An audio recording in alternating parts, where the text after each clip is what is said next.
What's your first name, Fraser? Wendell. Wendell. Well, grand theft auto, one police car. Hey, what are we gonna do with a police car, huh, Wendell? I figured I'd sell it. Anybody check in yet? Not yet, Barney. How do you sell a hot green and white, Wendell? Oh, you paint it all green or all white? You stole a police car? Yeah, can you dig it? A fire engine I can dig. But some things are sacred. Where's Fish? He's on his way up. What happened? We blew it. Fish, what happened? We blew it. That's what they just said. They're right. Can we get any details? No, not all of them. Some of them? I'm gonna have to know sooner or later. Chano? Well, Barney, we staked out in the car across the street from this apartment building, right? And we've been there all morning. Finally, the suspect comes out carrying that box. Fish calls out to him. Halt, police officers. But Fish forgot to roll down the window, sir. The guy can't hear us. I thought it was down. We never should have washed the car. Anyway, I jump out into the street, pull out my piece and say, hold it, police officer. The guy takes off down the block. We go right after him. Chukulun, chukulun. The mana falls down. I fall on top of him. So there we are rolling around in the... You want to hear all this? No, but I have to. I suggested a cover-up. Anyway, what happens? I'm lying there with two garbage cans around my foot. Hey, and then Fish runs into the alley, and he leaps over us like one of, what do you call those things in Africa that run and leap through the air? Slaves.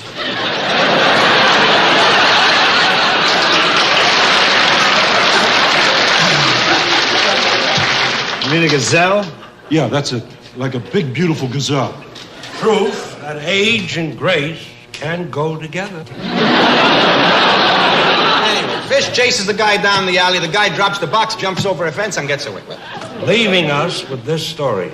And 20 kilos of marijuana individually wrapped in 1 kilo packages. All right, let's get some food.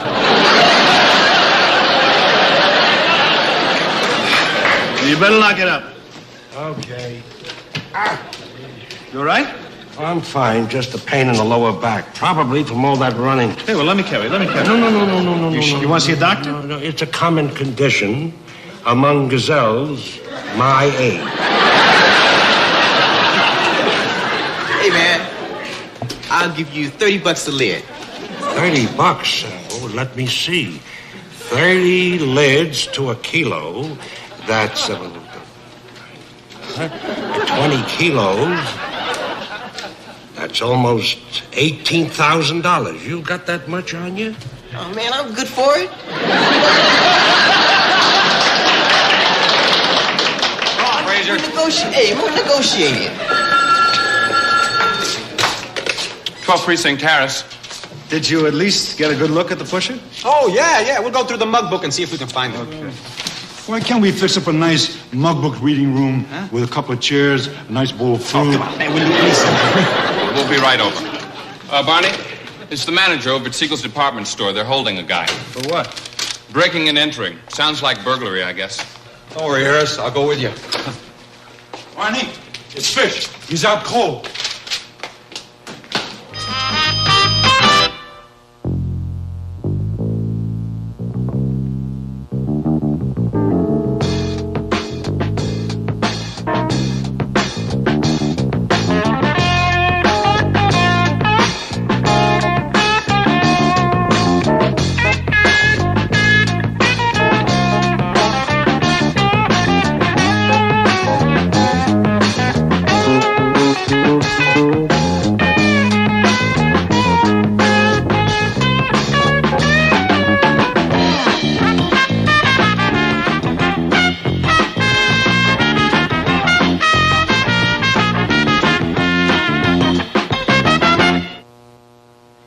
Are you sure the doctor said it's okay to come back so soon?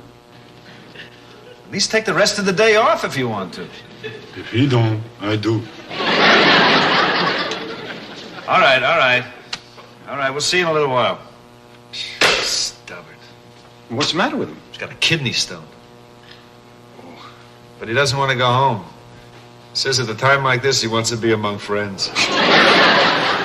Sentimental fool. Okay, Mr. Holloman, you'll have a seat right over here, please. Oh, thank you very much. Boy, this must be the oldest police station I've ever been in. Actually, we rank second. We're just a couple of minutes younger than Devil's Island. Hey, how's fish? He's got a kidney stone. Is he, all right? The doctor gave him some pills. He's on his way over. Oh, a kidney stone can be quite painful. It should be avoided at all costs. This is Mr. Holloman, Captain. Oh, how do you do, Captain? He spent the weekend in Siegel's department store. Yeah, now they want to press charges for breaking and entering. I didn't break in. Then how did you get in? Well, I went there last Saturday for some samples, miniature hot dogs, little cheese pieces. Then I got sleepy, and when I woke up, the store was closed. Where did you sleep? In the executive washroom. You know what? They've got a television set in there. I'm afraid you can be held for trespassing, Mr. Holloman. But I didn't hurt anything. I was just watching television. Then I got hungry again.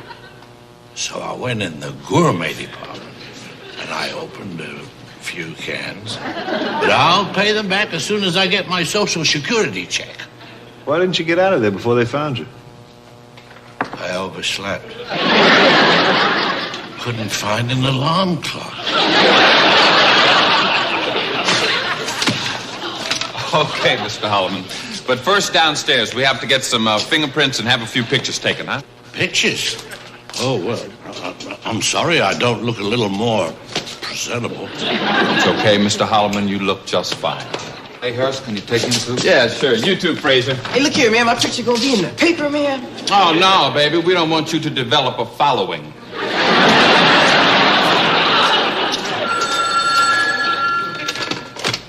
Fourth precinct, Wojo Hoyts. Just a second. Barney, it's Lieutenant Riley from Narcotics. He says they're sending a guy over to pick up the marijuana we confiscated. Okay, tell him it's waiting for him. All right. I was waiting here, all 20 kilos. Okay. Why don't you get it ready? Pull it out of the closet. All right. Hey, look who's here. Hey, how you doing? You're great. How do you feel? Fine. It's just a little stone from eating the wrong foods. You better call Bernice. She was very worried. I intend to. I believe in giving credit where credit is due. The doctor wants me to drink a lot of fluid so I can go to the bathroom. A lot. Oh, you mean just go on as if nothing had happened? Yeah. Hey, Tono. I thought you guys said you got 20 kilos of marijuana. That's right. That's it. It's 18 now. What? 18, you sure? Just counted it. Count it again. Must have made a mistake, Wojo. I didn't make a mistake. Well, somebody did. 4 pounds of marijuana can't disappear in a puff of smoke. Not that fast. You sure you didn't make a mistake, Fish?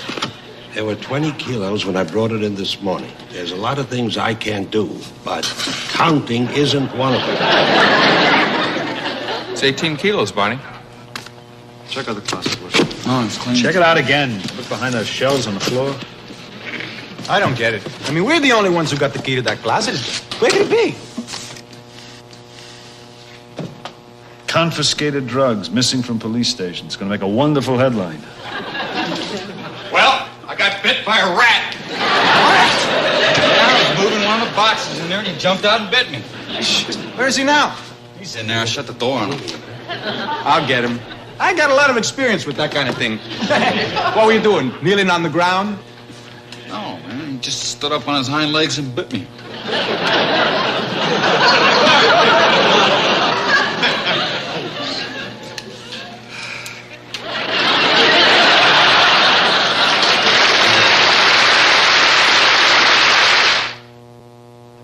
Hey, Fish?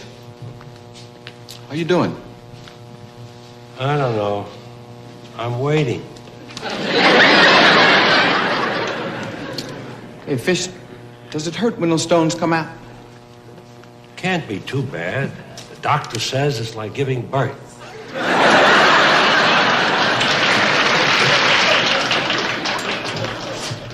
Yeah, may I help you?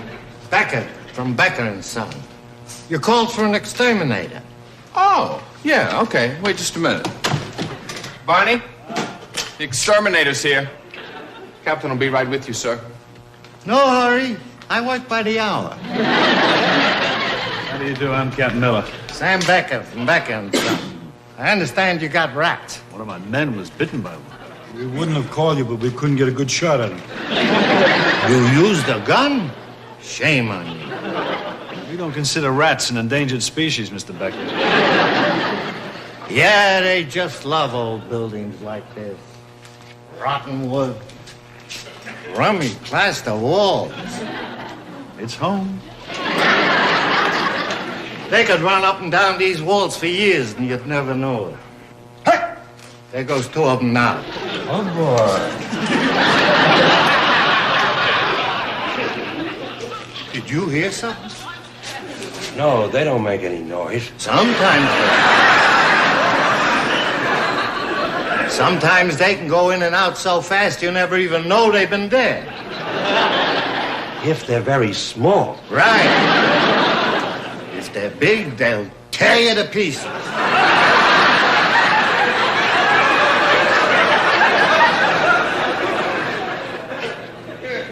Oh, my God.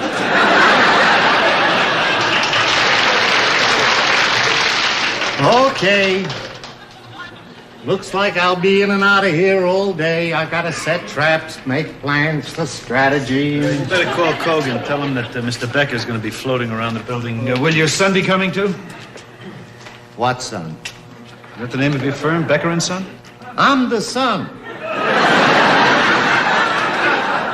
My father died 10 years ago. I still keep his name on the truck. You know, matter of respect.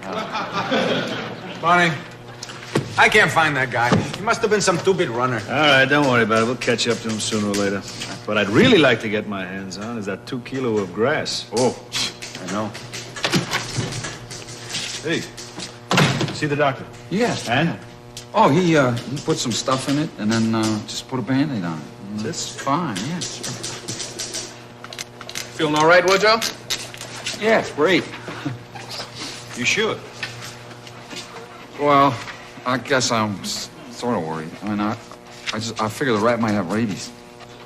Rat rabies? Yeah. There hasn't been a case of rat rabies in New York City for I don't know how long.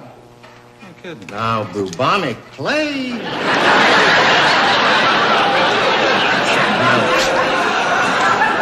Bubonic plague? I just wiped out about half of Europe once. It was a long time ago, Wojo. Relax. It was a long time ago. It might come back. Everything comes back. Everything but narrow lapels. Well, precinct, your manner. Barney, it's for you. The Siegel's department store. I'll take it in my office. 2. Hey, is that about me? Yep. Keep your fingers crossed. I can't. I've got arthritis.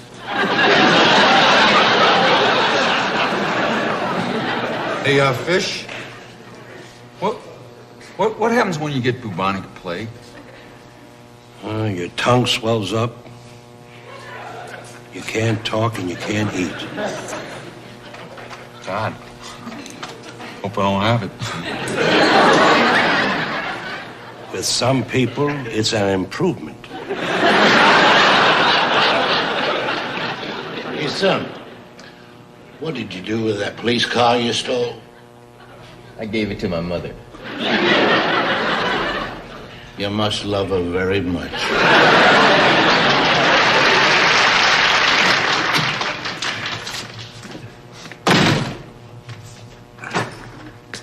Del Vecchio. Narcotics. Fish. Diuretic.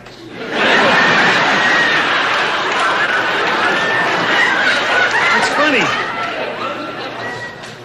Not at 3 in the morning. I'm here to pick up the 20 kilos of grass.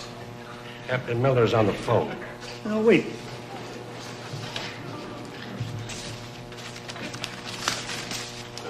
Look, Del Vecchio. I'm Wojciechowicz. I'm the guy that talked to Sergeant Riley, and I told him that there was 20 kilos of marijuana, see? But actually, it was only 18. 18. Oh, yeah? Yeah, you see, Fish here was the guy that counted it in the first place, and he was in a hurry, and so he probably got it wrong. Gee whiz, what an unfortunate mistake. Right. Could have happened to anybody. And we have a saying about that down in narcotics. No kidding. What is it? Gee whiz, what an unfortunate mistake.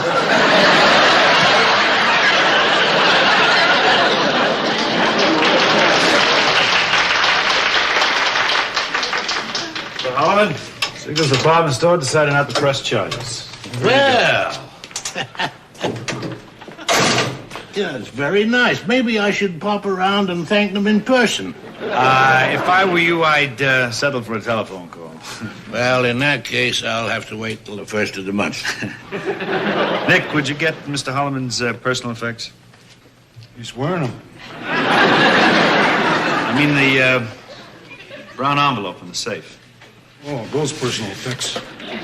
But, Captain Miller, I didn't have anything when I came here. No, you don't understand the penal system of the state of New York. You see, when a person does time on the day he's released, the state gives him $20 just to make sure he gets off on the right track. But I've only been up the river 2 hours.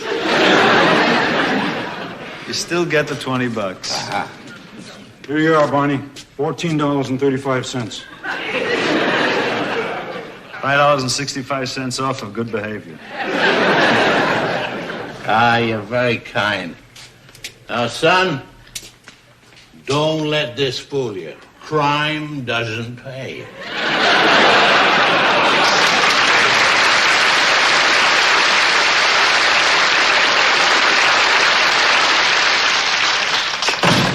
I bet he hasn't the slightest idea where he's going to sleep tonight.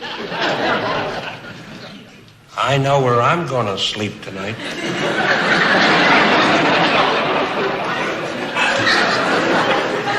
And it's no bargain either. Barney?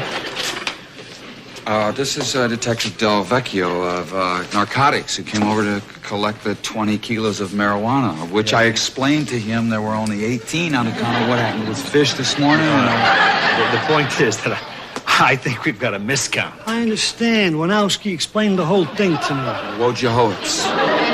Just like you spell it. Wojciechowicz. Now, look, we thought, that is, we assumed that we had 20 kilos of grass, but in reality, we only had 18, right? I thought we had, Listen, fellas, you don't understand. Doesn't matter to me. 10, 15. Give me what you got, I'll take it back. You got 18 kilos. Beautiful. It's better than nothing, right? Rojo, get the stuff. Look, the point is, when you change the number on the report downtown, I want to make sure that all the circumstances are explained. Oh, listen to me. The less you say about this, the better. You don't get the point. I want it on the record.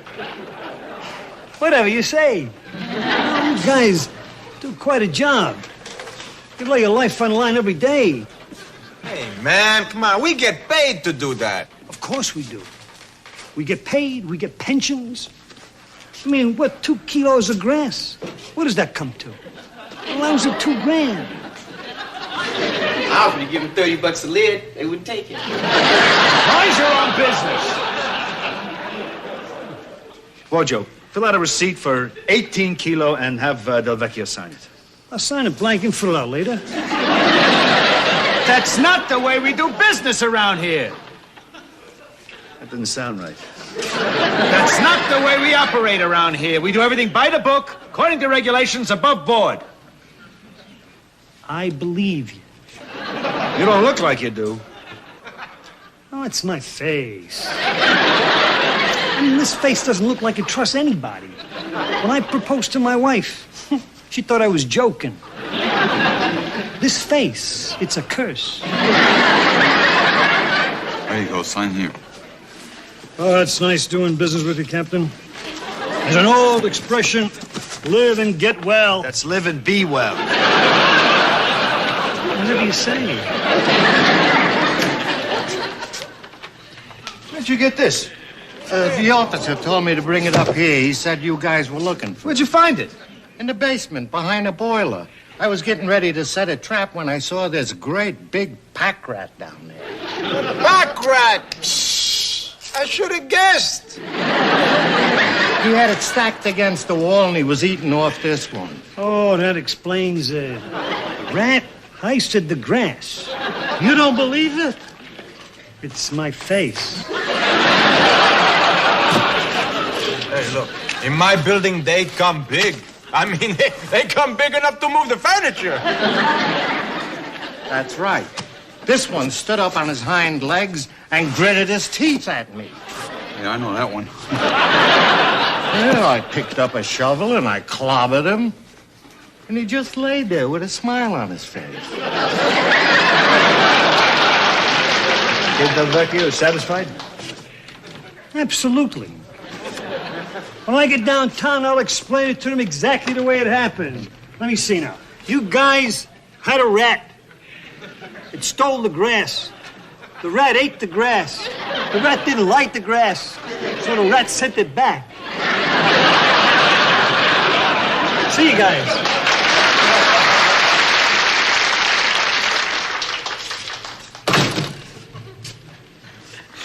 Think he believes it?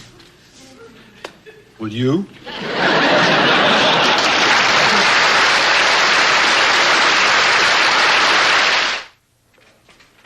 Yeah, okay. Thank you. Hi there. Hi, Barney. You finished the court? Yeah, the Frazier kid was arraigned yesterday. He'll probably get a year suspended, 2 years probation. Wojo's assigned to the DA's office today, and Chano and Yamano are still down at narcotics giving affidavits. I didn't think Del Vecchio would be too convincing. Hey, I mean, as long as we're sure, what's the difference? You really think that rat had a smile on his face? Sure. I would. What's happening? You cats open for business? Hey, Frazier, what's happening? You back in trouble already? Nah, brother. Now, see, I came to do you a favor. Yeah, what's that? I got some information which I'd be willing to exchange for a little long green. You know what I mean? What kind of information? It's heavy. Woo! Heavy. How much? 50. Give you 5. Lay it on me. If we want. Hey, if it's not important to you cats, you guys do not have to pay me. Yeah, let's have it. Fish past the stone.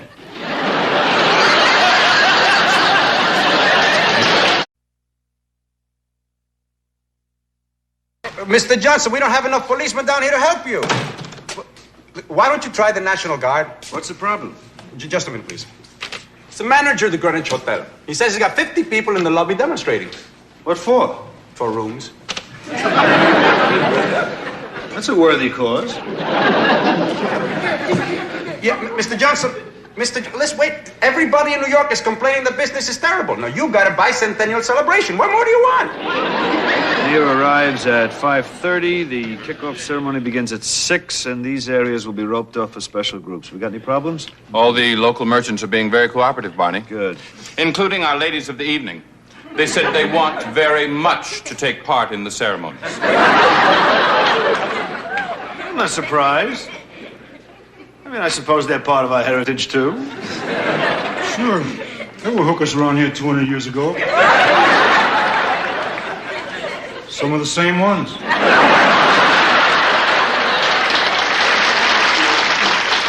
I don't know.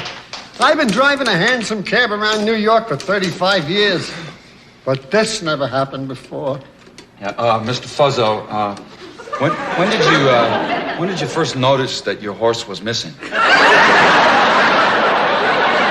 At 6:30 this morning when I went into his stall.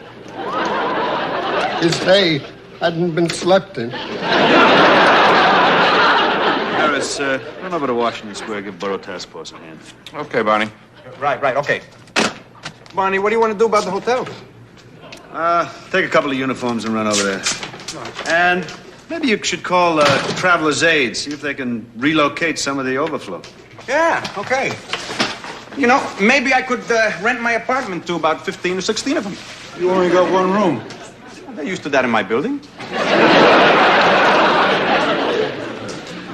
Oh, hi. The subway was a disaster. I got up to give my seat to a fat old lady, and 2 men took it. Chivalry isn't dead. It's obsolete. Excuse me, Barney. This is Mr. Fuzzo. He drives one of those handsome cabs, you know, and somebody stole his horse. Mr. Fuzzo, this is Captain Miller. Oh, how do you do, How do you do, Mr. Fuzzer? We've never had a horse theft in this precinct before. It's part of the nostalgia craze. What am I going to do, Captain? There's thousands of tourists out there waiting to take a ride around the park with Fuzzo. Do you have any idea who would want to take your horse? I don't know. One of the other drivers, a junkie, a teacher. Sit down, Mr. Fuzzo. We'll get started right away. Detective Wojciechowicz is going to send out an APB on the missing animal. Do you have a description? Oh, yeah. Brown eyes, brown hair, 2 white stockings. Stands about 6'3" and weighs about 1,200 pounds. Hey, Barney. What do you say we don't tell him it's a horse?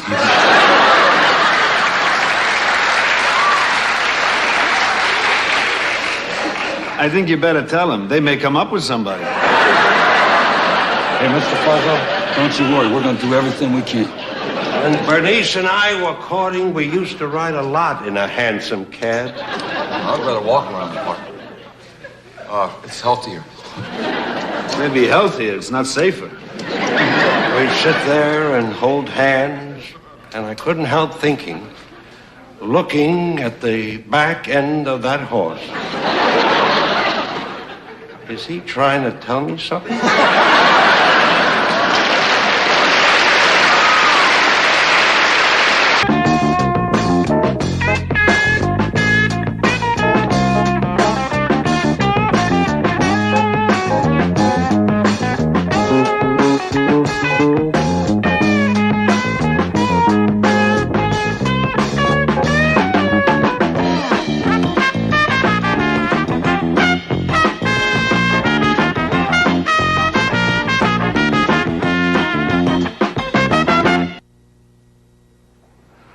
I'm terribly sorry to hear that, sir. But it's the nature of these celebrations that the pickpockets come out with the patriots. Were you carrying cash or traveler's checks? Oh, shame on you. Don't you pay attention to Carl Malden?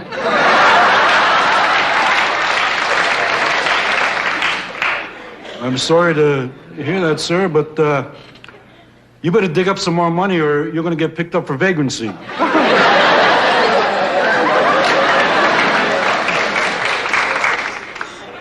Hello, Wilson. Fish at the 1-2. How are you? Good. Listen, we got a call down here from some wacko who says he's going to blow the point off the Chrysler building. Yes, I agree. It's no great loss. But but nonetheless, it's probably against the law. Please. Now, look, this is utterly absurd. You're going to a lot of trouble over absolutely nothing. Amengual is the name, trouble is my game. All we want to know is who did this to you. Nobody did anything to me. Mr. Franklin, who was the woman in the room with you? There was no woman. I was alone.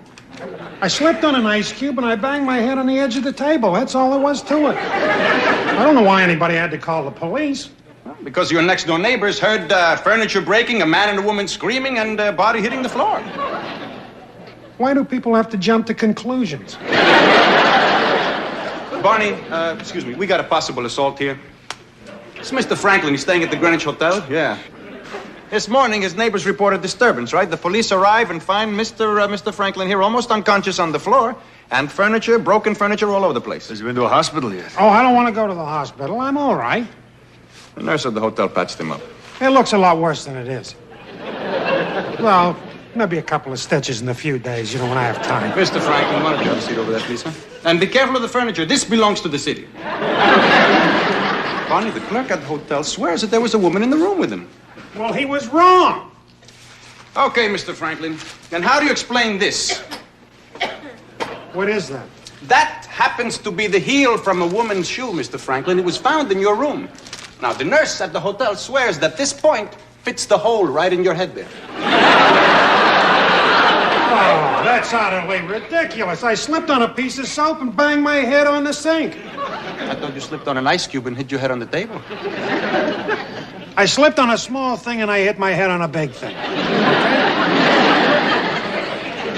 How long have you been married, Mr. Franklin?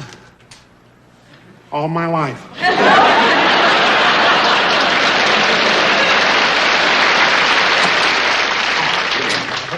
Oh, so this is the secret police. No, this is the 12th precinct, and it's no secret. You mean you brag about this place? Hi, Barney. I talked to all the hackies about the missing horse. If they know anything, they ain't giving it up. Who's this? I caught him on my way back through the park. He was selling this stuff at a little table. Got something against the free enterprise system? Hey, look, you're not supposed to put the American flag on anything but the flag. Look at this stuff. T-shirts, hats. Look here. A beach towel. I mean, people would be putting their wet, sandy bodies all over the American flag. And another thing. Turn around. Whatever turns you on. Fashionable, perhaps. Disrespectful, yes, but, against the law? Oh, come on, Barney. It's gotta be against the Supreme Court says no. Since when? About a year ago. You sure? Would I lie to you? Well, I ain't letting him go until I see if he's got some priors. You hang in there. I'd kick this tail all the way down here if I thought I could have missed the flag.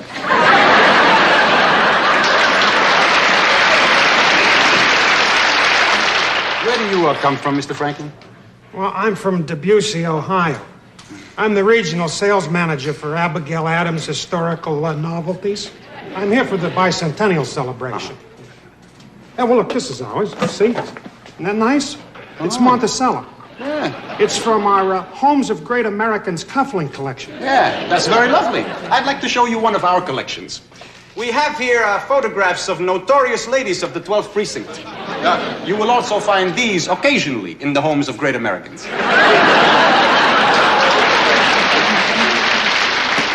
Hey, no, you don't sit down. Come on. I've been on my feet all day.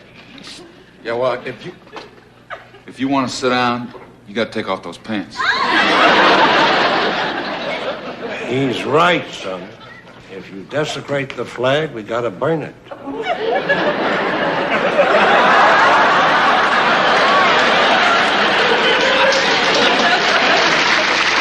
Wherever it may be. Oh, Barney, Mr. Franklin is looking at photographs, but he still insists he was alone. He's a family man. Well, then, for the sake of all the family men who've gone before him and all those who will follow in his footsteps, you better find out who it was who worked them over. Yeah. Oh, Barney, so far all we got. The clerk says he thinks it was a redhead, but, look, I'm going to book him.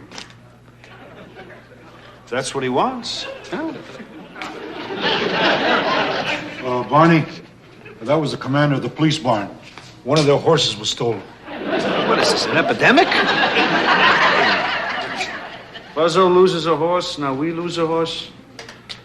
You better check out Fuzzo. Hey, Barn. What's cooking? We gotta do something about Pier 10. Pier 10? Yeah, there's a bunch of clowns over there throwing tea into the East River. What is going on out there today? Second American Revolution. Right on schedule.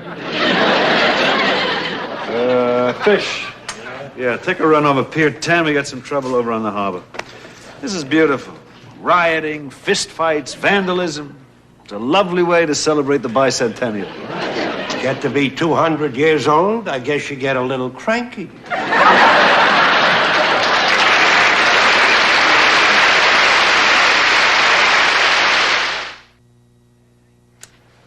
Hey, if I don't get to sit down pretty soon, I'm gonna faint. Yeah, well, you're flying the flag. You stand at attention. Down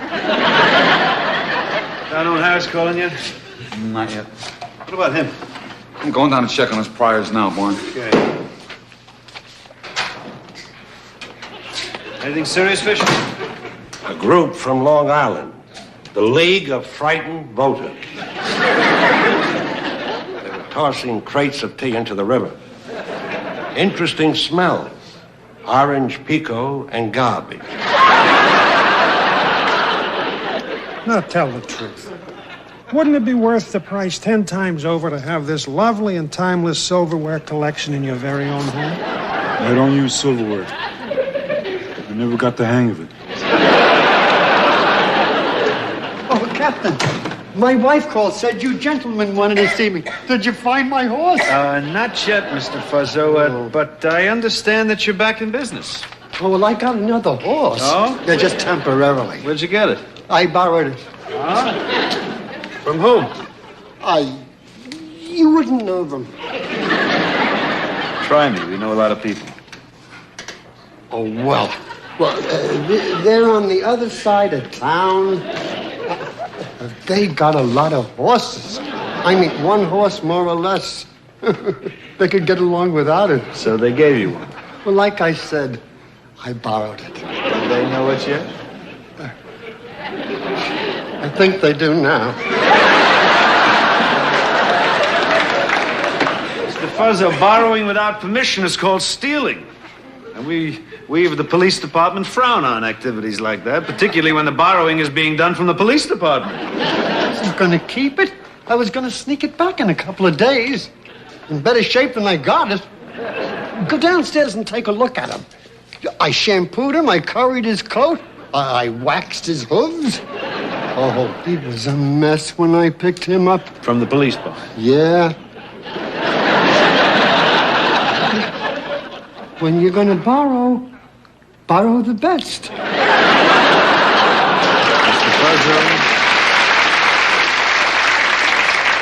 Mr. Fuzzo, I'm afraid we're going to have to hold you. Nick? You're gonna turn me in? I'm a cop. Times like this, we've got to look out for each other. You can understand that. Nick, do me a favor. Call the police barn, tell them we got the horse, and ask them to send somebody over to pick it up. Oh. And we have to hold Mr. Fuzzo. All right, Miss Gifford, step inside, please. Oh, my God. That's him. Hello, creep. Hey, I never saw this woman before in my whole life.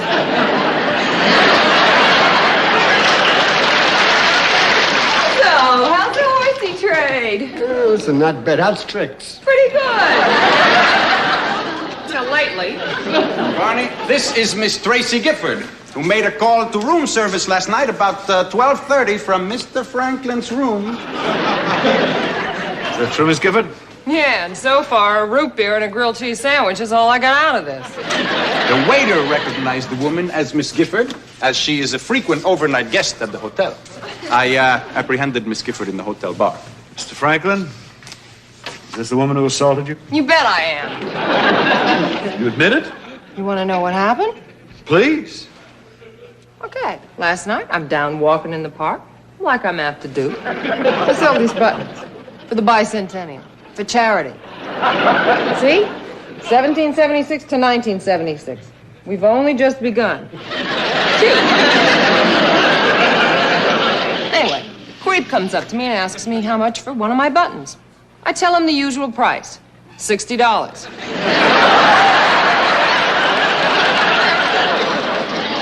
He asks me if I will deliver it up to his room, so I go up there with the button. Jumping ahead a little, I'm getting ready to leave and I ask him for my money. For the button. For charity. He says try and get it. So I took appropriate measures, which he had it coming. Franklin, is this substantially what happened? I was alone. You deserve to be. Mr. Franklin, if you file a complaint, we can charge Miss Gifford with aggravated assault. Listen, I could file a few charges of my own, like restraint of trade. I'm afraid that's a little out of our area. I don't need you. We got a union now. Hey, Barney. I got the makes on that funk. And? But, you're not gonna believe it. Guy was a Marine. Wojo, it takes all kinds to make a war.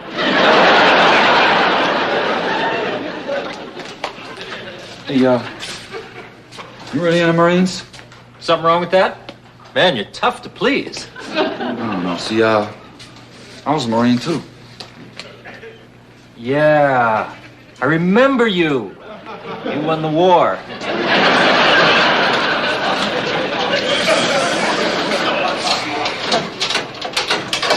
Out of there. Now what's the matter? I just don't want you around here. You're a, source of embarrassment. So, your mana here? Yo. Striker at the mounted. I come for my horse. Your horse is down and back. We got the guy up in front. His name is Fuzzle. His name is garbage when I get through with him. What's going on here? Captain, this is Officer Schrecker. He wants his horse. And the guy that took him. Schreiker, let me tell you there was some, special circumstances. Yeah, well, in another town, in another time, they'd hang him from a tree. I can understand how you feel. I mean, you don't fool with a man's horse. Look, Schreiker. Mr. Fuzzle here has a hansom cab, and he needed a horse. Didn't he know that?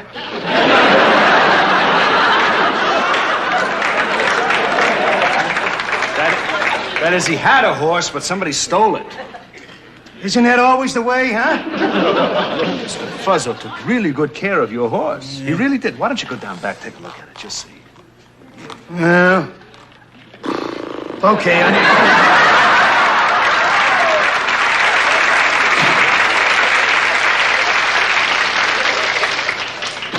Man, I'm telling you, they can count me out of the next bicentennial. Washington Park looked like the bottom of a bird cage. You all right? Oh, it was very inspiring, Captain. All those flags flying around, people beating up on each other and stuff. I must have made 12 arrests. Hope you didn't bring him here. No, I took him down to Manhattan South. I'm on my way back down there now. The mayor get in and out all right? Well, he got in okay, but he had a little trouble getting out. You see, his limousine ran out of gas, he didn't have no money, and wouldn't nobody give him none.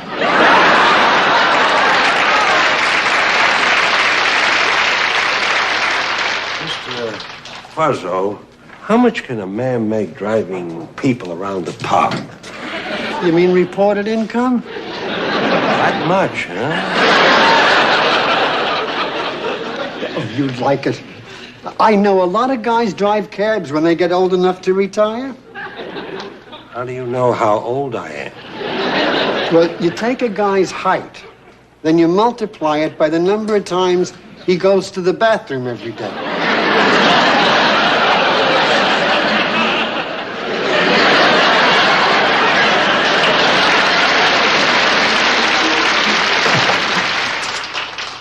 It ain't my horse. Are you sure? Hey, I know my horse. I mean, don't you think a fellow knows his very own horse? Wait a minute. Mr. Fuzzo, did you or did you not take that horse from the police barn? I did, I swear it. Would I lie about something I stole? Well, he took it. It's Cooley's gelding. I don't ride geldings. But you want to take the horse or don't you? I guess maybe I better. Hey, I got to admit something. He really knows his horses. I mean, that horse looks a lot happier with you than he ever did with Cooley. Look, Shrike, think anybody would mind if it took a couple of extra days before the horse got back? You know? I don't know. I could ask Cooley. He's down in Washington Square riding crowd control. Good, you do that. Mr. Fuzzo, why don't you go with Officer Stryker? No, that's okay. It's okay. Hey, wait a minute. If you got Cooley's horse, Cooley's got mine. Cooley uses spurs. Oh, I hate that. Any guy that uses spurs should be horsewhipped. Barney, Mr. Franklin still insists he was alone, and the hotel says they'll accept payment for the damages and drop the charges. Everybody happy? Yeah. Let him go home. Barney, you want to hold Miss Gifford? For selling buttons? Oh, she's got a license for that. All right, Mr. Franklin, you're free to go. Yeah. That's right. Oh, yeah? Oh, thank you. I got a plane to catch. Yeah, do me a favor, huh? Next time you come to New York on a vacation, stay in Philadelphia. I was alone. Miss Gifford, you're free to go. You got a mirror I could use? Sure, it's right over the sink in the bathroom. Thank you. All right. Hi. Hey, you sure getting in the spirit of things with all those buttons, huh? I'm selling them during the bicentennial. No kidding. Yeah. Oh, well, I'll take a few. How much for 3? $180. $180.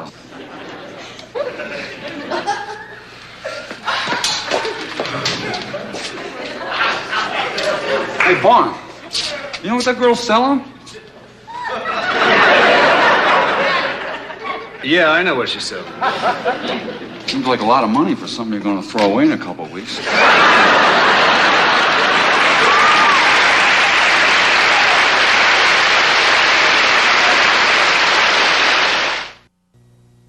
Oh, boy. It's been some day, huh? I'll say.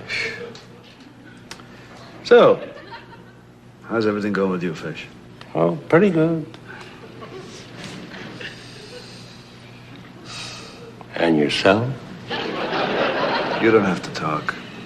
When two people know each other as long as we do, don't feel obligated to make conversation.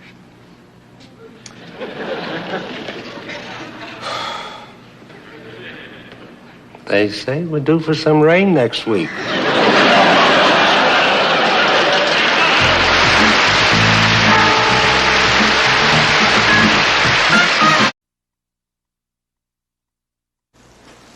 Well, can you give me some idea when it's going to let up?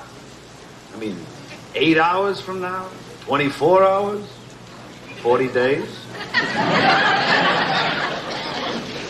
hate the rain. You go anyplace? Can't do anything. Outside, I mean. Can't play ball. Can't go for a bike ride. There's an article here. Some guy claims that the weather conditions are controlled by the Rockefeller family. So they can bring about one world government. Ever see Rocky with an umbrella? You don't need one. It don't rain on him. Who? Rockefeller. It don't rain on him.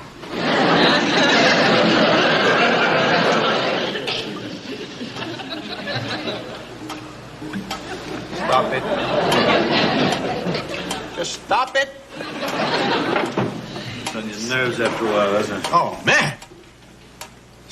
Why are all the bigwigs in that big glass building with the radiant heating, while we who do the work, we gotta work in a sieve? What's more, you better get some more pans. Because according to the Weather Bureau, it's not going to let up until tomorrow afternoon at the earliest.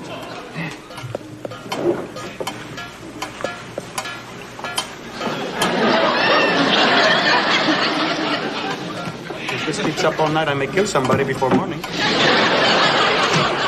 I got a call. I'm up here in a flash. So what's all this about leaks?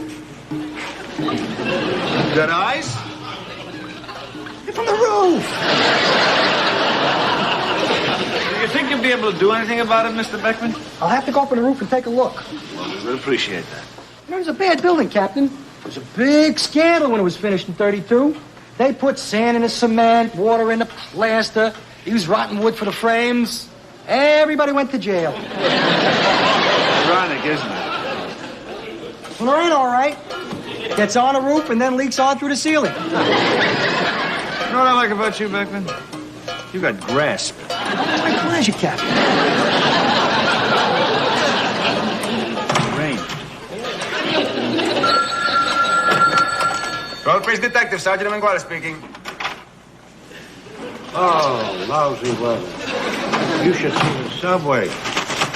There's one thing, though. Good rain always washes all that garbage and dirt off the street. Yeah, right into the subway.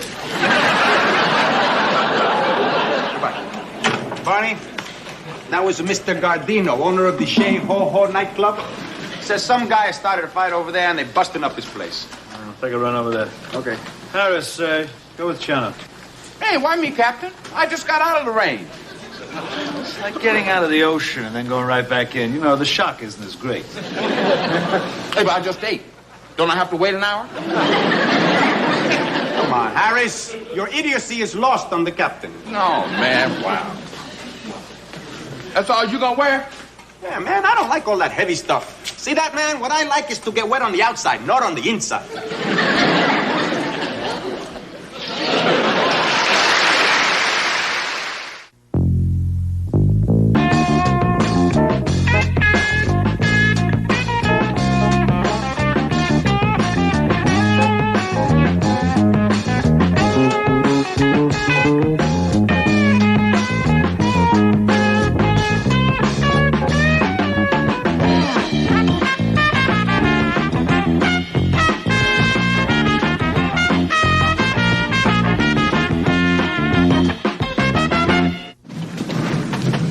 You can get a hernia doing this.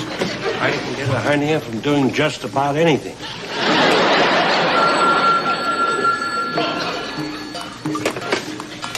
Well, Precinct Sergeant Fish. No, ma'am. I don't think the Hudson will overflow its banks. Would you leave a nice soft bed to flow through a cold, dirty city like New York? More coffee? Coming up, Barney.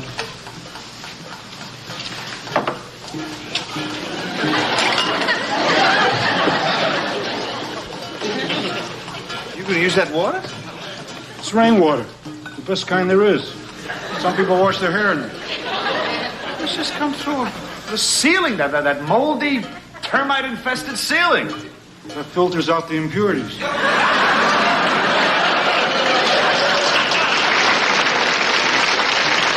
Okay, Mr. Ace. You better come over this way. I could have done easy stuff. Wife jokes. Spoofs on commercials. I wanted to do something fresh. Innovative. What happened? Silence. Followed by physical abuse. Barney, this is, Jackie Ace. You heard of me? Why, you got a record? Mr. Ace is a comedian. He was doing his monologue at the nightclub, and apparently it wasn't going over too well. Pearls before swine. Regardless, Mr. Ace began insulting the audience. What insults? I did stuff like, well, I see I'll have to speed up, folks. I know some of your tractors are double parked. Mr. Ace left the stage and went out into the audience, and apparently, as the result of a comment he made concerning the ankles of a man's wife, a fight ensued and turned out to be pretty much of a free-for-all. Mr. Gardino, the owner of the club, is holding Mr. Ace personally responsible for the damage and is coming down to press charges. Just like Lenny Bruce. You try to do topical material, they crucify you. Being held on disorderly conduct, Mr. Ace, not social criticism. Mr. Ace, would you have a seat over here, please? What is this? You gonna have a dance later on? Boy, is this depressing. Funny Philistines. I do a beautiful routine. I mean, it's current, it's thought-provoking. I do bicentennial impressions. Vignettes of our nation's founding. Huh? Classy, right? Yeah, okay. Date of birth? October 12th, 1924. Hey, get a load of this. Dig. John Hancock signing the Declaration of Independence. Wait a minute. Don't I get to read this first? Address? You didn't think that was funny? Mr. Ace, we got a lot of work to do. Otherwise, I would be laughing. Historically. Pretty good, huh? For a non-pro, yeah. Wow, it's still raining. Yeah, depressing, ain't it? It's not as depressing as this coffee. What's the matter with it? I just made it. Tastes like a roof. You want good coffee? Get married. It's tasting better. I'm at the 12th precinct. No, it's not a nightclub. I'm under arrest. Well, come down and get me out of here, will you? You're my agent. You're responsible for me. And hurry up. You know I'm allergic to persecution. Look, if you guys are going to beat me, will you let me take off my tux? Come on, Mr. Ace. We're just going to put you in a cell until bail is provided. Step this way, please. Boy, was I doing great tonight. But you should have seen that audience. They sat there and stared at me like I was a freak. This way. Wait a minute. Look, listen. Benedict Arnold to Nathan Hale. Hang in there, kid. This way, Mr. Ace. Molly Pitcher at the Battle of Monmouth. Everybody got water? How about some napkins and silverware? In here, Mr. Ace. The clubs, huh? One more. Yeah. One more. Betsy Ross to George Washington. I don't know how to sew teeth.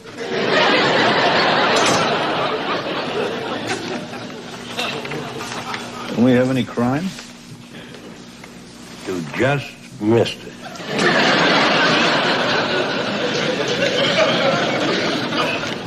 Mr. Beckman, how are we doing with the roof? I got some good news, and then I got some bad news. I could have done good news, bad news jokes. I just wanted to elevate. Could you possibly consolidate them into one piece of lackluster news? I just been up on the roof again. There's over 5 feet of water there now. I'm no engineer, but my personal opinion is that that roof can't support all of that water. Nick, call emergency services. Are you telling us that that roof could collapse on top of us? That's crazy. Water is a lot heavier than it looks like when it's in a glass.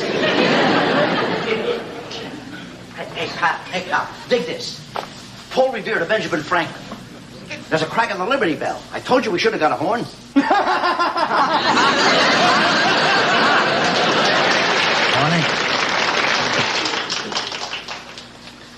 This is Captain Miller of the 12th Precinct.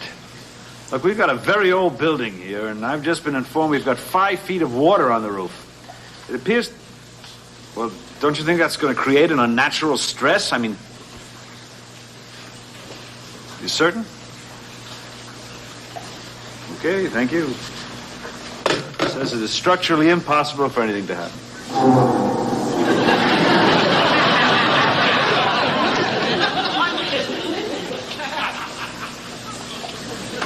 Does he stake his reputation on it?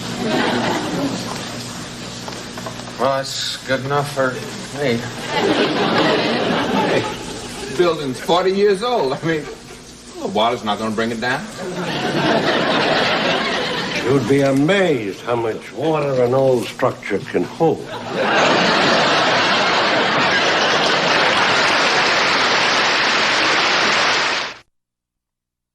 Captain, you have nothing to worry about. You say... What's going on here? The files are filled up with rain. Doesn't surprise me. Now, you hear that? Now, they've been coming 15 minutes apart.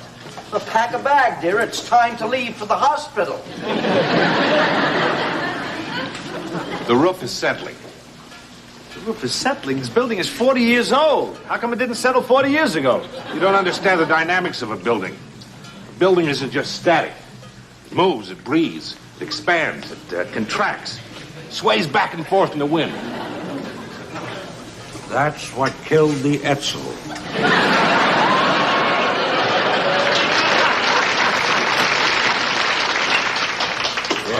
Excuse me, I'm looking for a Mr. Arthur, Jackie, baby, what happened? I was attacked for being relevant. Sweetheart, let me handle this. Officer, my name is Bloom, Arthur Bloom. I'm Mr. Ace's agent. Would you explain... My God, what is that? No need to be alarmed. It's just the building catching its breath.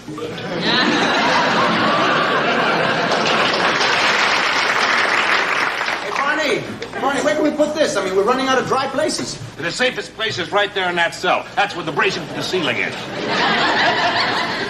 Put it in there. Save some room for us. Excuse me. Officer, I just want to say that the conditions in this jail are intolerable. I may lodge a formal complaint. Lodge it. I'll sign it. Still raining in here? Still raining out there? Yeah, it's depressing, isn't it? Yeah, it can't last forever. Why not? Never has before. Yeah, here you go. He's in here. Mr. Gardino, it was wonderful of you to come down. Don't tell me about wonderful. You don't know anything about wonderful. You told me he was wonderful. Where did you get that wonderful audience tonight? Rented from the Nazi party? Jackie, will you please? Do you know what my club looks like inside? A junkyard. Good, now it matches the outside. Mr. Gardino, on behalf of my client, I want to apologize. And may I offer a wonderful solution for all of us? A little bit of water never hurt anything. I'd stake my professional reputation on it. Absolutely certain there's no danger? I'd be surprised to pick up tomorrow's papers and read that this building had collapsed. I'll bet you won't let it ruin your day. It's gonna be all right, huh? He's the man. He stakes his professional reputation on it. Yeah, we all die tomorrow. Who's gonna know that? We'll leave a note. Who's the guy with the agent? Dino, the nightclub owner. He come to press charges? Trying to work things out. Look at that. They don't need us anymore. Looks like nobody needs us anymore. Barney? You got a minute? Hopefully. All I'm asking is that you give him one more chance. You told me he did funny stuff. He does funny stuff. Wonderful, classy, magnificent. Jackie, do James Monroe, huh? James Monroe? Yeah. Is there a doctrine in the house? I don't get it. Who's James Monroe? For God's sakes, read a book. I don't know. Are we getting anywhere, Barney? It's hard to say. Where do you want to go? I expected. Things would get better. It just seems the harder we work, the more everything stays the way it was.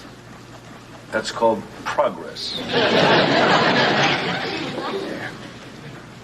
It just seems like such a waste of time. It's not a waste of time. We contribute. But we're not respected, Barney. See? There's one thing I wanted more than anything else in the world. It's respect. Now, I'd settle for a little politeness. You're still aiming too high.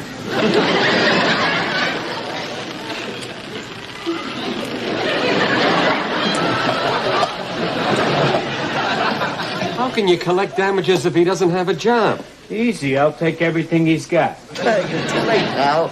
My ex-wife's got it all. The car, the boat, the chateau in Flushing. Jackie, come on. And I don't need that character anymore. You understand? I got talent. I'll give my thanks on Thanksgiving for winding up with a turkey like you. It's supposed to be good. Do yourself a favor. The only way he's going to be able to pay damages is if he's working. So let him get a job. Yeah, well, why don't you book him back again so you'll get even? If these April showers keep falling and the floods come raging through, don't come on to my house. My house will come over to you. This has got to be the worst night I've ever spent on the job. Well, you're young yet.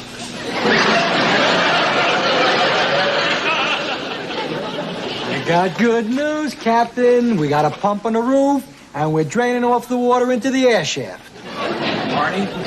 Barney, the air shaft is filling up with water, and it's leaking into the storeroom. You got any suggestions, Beckman? Listen, you took care of the roof, we'll take care of the storeroom. Okay, Barney.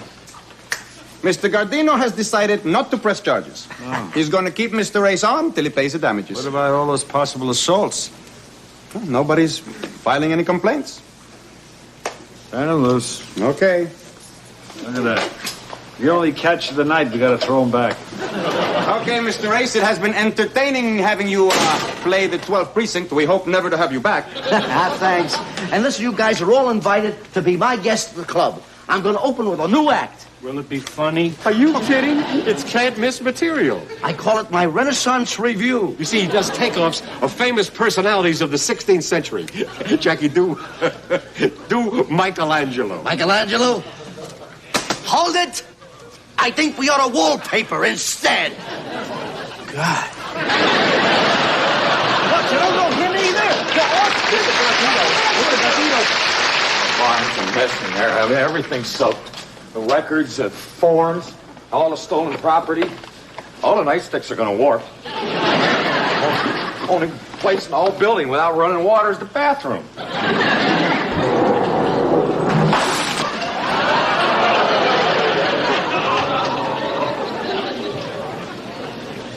That's it. That's it. Nick, get division commander. I think we've all had enough, huh? I've had it up to here. With inefficiency, with complacency, with trying to keep this place together with spit and wire. I'm sick and tired of trying to keep the lid on this potboiler situation we're living in with no heat, no air, no light. No decent toilets! They are going to hear from me! And I don't want to hear any excuses. I don't want to hear from budgets. I don't want to hear any cockamamie fiscal garbage. They could take this job, they could... Barney, I can't get through. The phone lines must be washed out.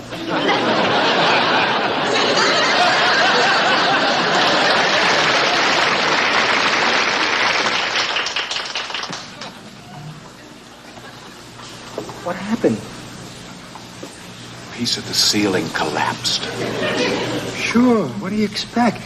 Can't yell at a building like this.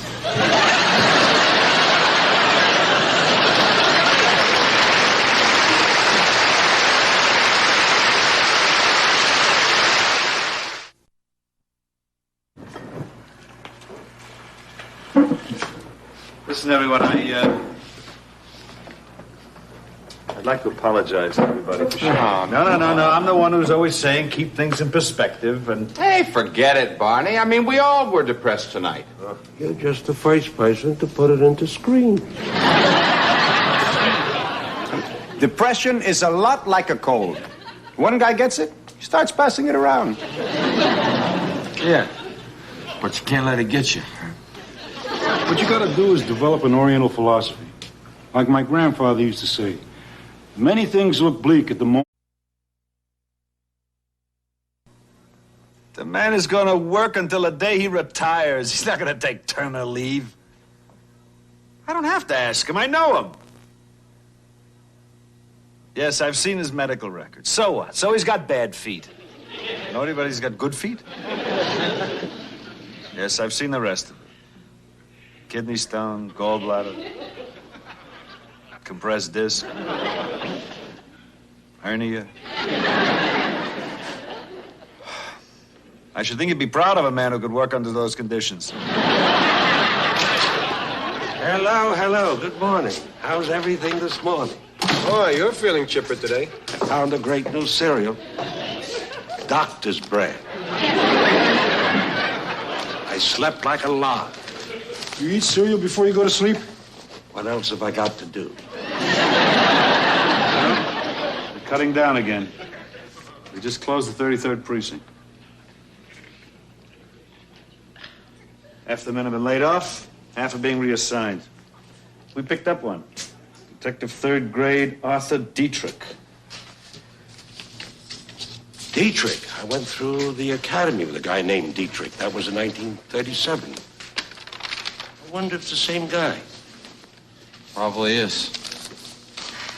Well, all the guys that are getting laid off weren't even born in 1937. Don't be so pessimistic. We've been through this before. Yeah, yesterday, right? The city's having trouble meeting its payroll. What are you going to do? They'll work it out. Bond issue, federal loan, bingo. Captain Miller? Barney, someone to see you. Yes? They sent me over from the 3-3. I'm Arthur Dietrich. Oh, welcome to the 1-2. This is Detective Fish. Hello. Wojciechowicz. How you doing? Yumana. You must be older than you look. I am. I'm 28.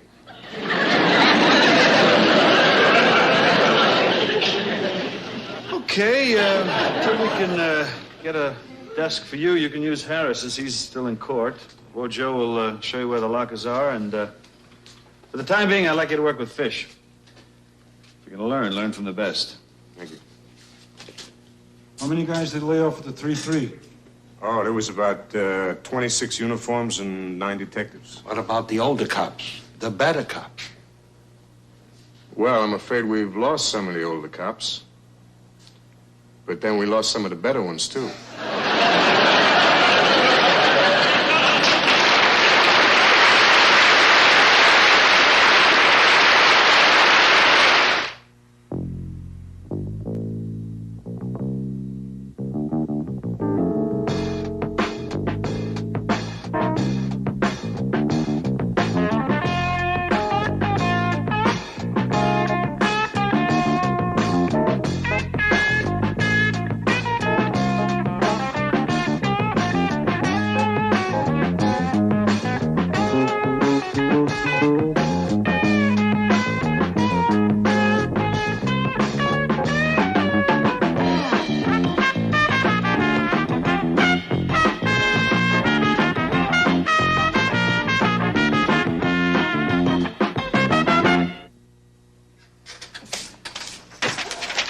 So you want me to teach him everything I know?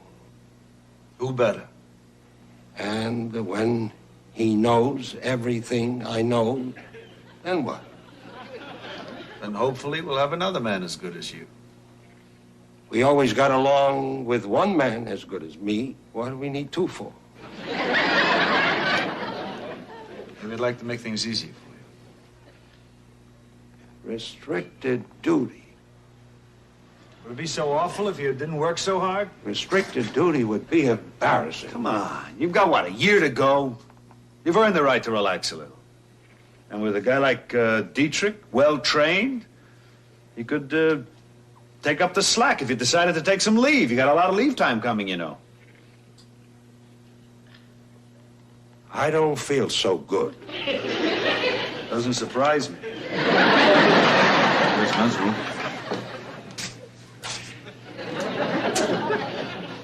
How long has it been like that? It's better since the bulb burnt out. Dietrich? Yes, sir. We've been running down a list of apartment house burglaries. These are the latest from Manhattan South. Fish has the rest. Okay. I got the latest from Manhattan South on those apartment house burglaries. My. Only here 5 minutes and you're already burning up the course. Well, I just want to pay my way. Pull my weight. Do my bit. What I mean is I'm just trying to help. I'm going out to lunch. Hey, I can handle that too. Where you want to go? It's on me. I'm going home. Alone. By myself.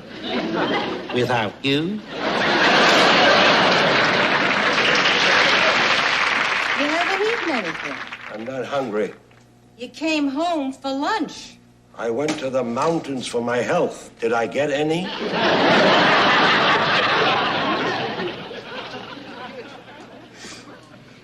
What is that? A tuna fish omelet.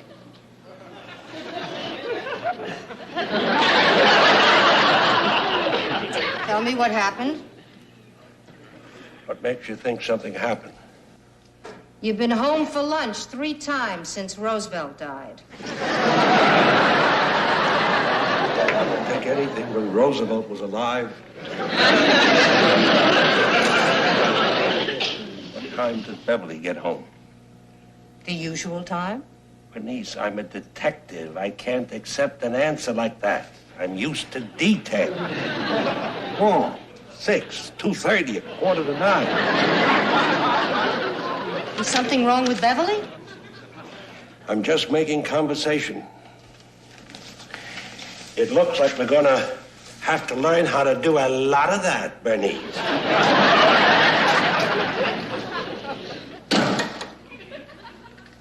If anybody calls, I'm not home, take a message. Except Howard. If he calls, say something filthy and hang up. What happened? My back is ready to go out from tension. 1 shoe walk keeps my hips level. I never heard of that. It runs in some families. Like German shepherds. I don't have that. You don't need it. I got it.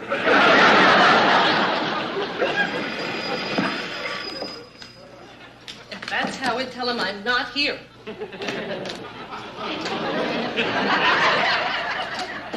Howard? Beverly isn't here. It isn't Howard. I'm a detective. My name is Arthur Dietrich. Tell him I'm not here. There's nobody here. Okay. Can I have a glass of water? Can I give him some water? Let him in, Bernice.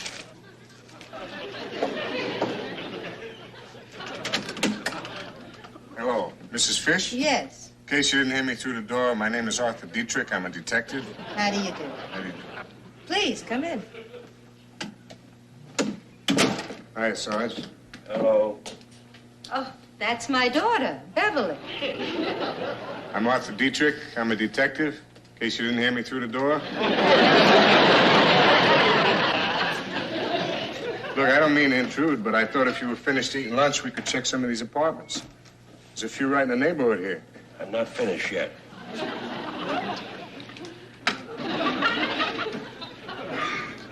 Oh, thank you. That looks great. Excuse me.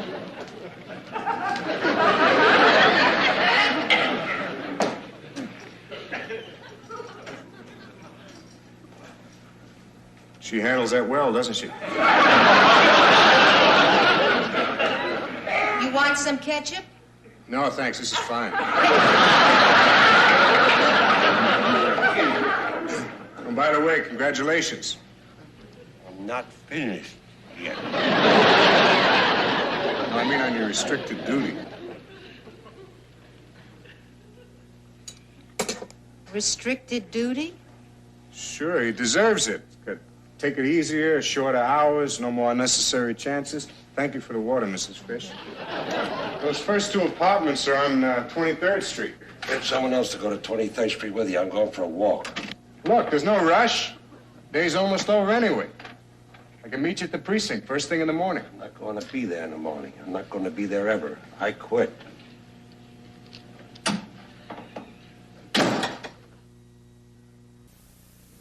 I don't know where he went. He just said he quit and he walked out. Oh, no, that's okay. It's fresh. Yes, sir. I'll stick around. The captain wants me to wait for him. He'll be back soon. Do you have any idea where he went? He went to the park. He always goes there when he quits. He feeds the pigeons. I can't imagine him feeding the pigeons. Well, actually, he buys day-old bread and throws it at them. Excuse me. Don't answer it. It's Howard. What did he do? Nothing I wish to discuss at the moment. You want me to handle that for you? Can you say, "Go away, Beverly is busy," in a very masculine voice? Go away. Beverly is busy. He sounds just like Gregory Peck. Yeah, I know. I can't help it. It's really very good. Go away. Beverly is busy. I don't know if he can hear you from here. All right.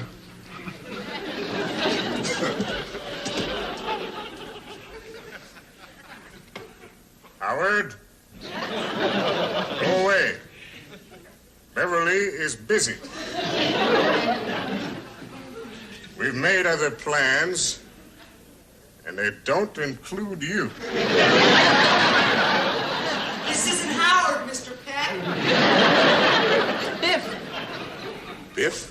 Biff Waltman. He's in my sex education class. What is it, Biff? You said you wanted to see me after class. I meant at school. Well, I thought I'd make it easier on you. This is Biff Waltman. You know my mother? Hello, Miss Fish. Hello, Biff. This is Mr. Dietrich. Hello. How you doing? Okay. Who did Gregory Peck? I did. Wasn't it good? Do it again.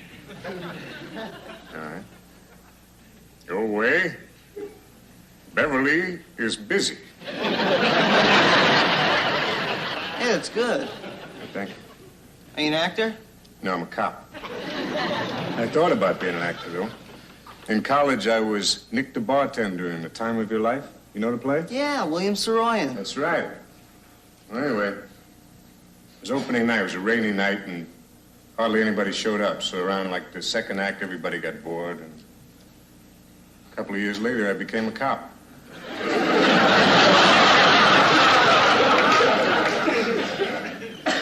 Want some water? I want to talk to Miss Fish about why I'm giving up my sex education classes. What's the matter? Too much homework? No. I'm just losing interest in everything else. Hello?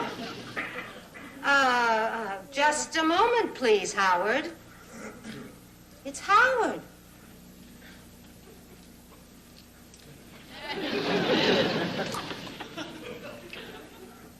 Howard, we have nothing more to say to each other. I am not stupid, Howard. You could have been more honest with me, Howard. You could have found a moment somewhere to say to me, "Beverly, I'm married." Oh, I knew it. I knew he was married. He used to pick her up for dinner at 4:15. Right, Howard. For 14 months, you used me, and I don't want to be used anymore.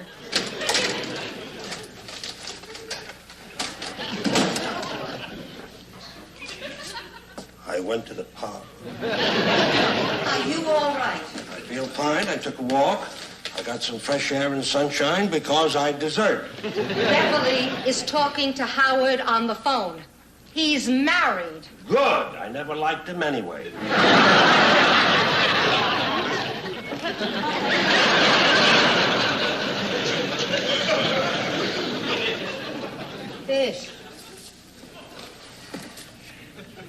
It's all right with me.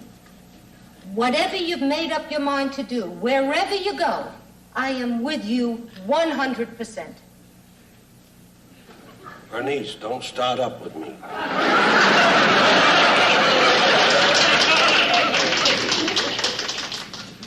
Thank you. Anytime. Vic, you better get back to school. Lunch period is almost over. I knew he was married. The way he was sneaking around the school all the time. Bye, Mr. Dietrich. I'll see you, Biff. Take care of her.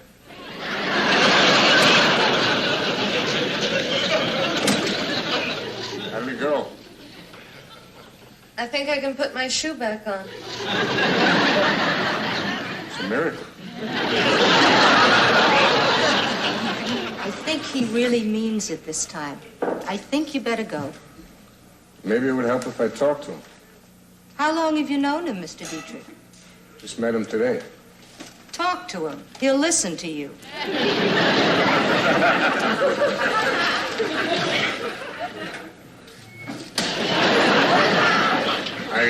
I feel badly about what happened this morning. You have nothing to do with it. All right. You thought seniority would protect you. Expected an older cop to come into the 1-2. Instead, you got me. I guess it isn't your fault. No? You're just a symbol of your misery. Like the black man after the Civil War. How old do you think I am, for God's sake? Nice shot.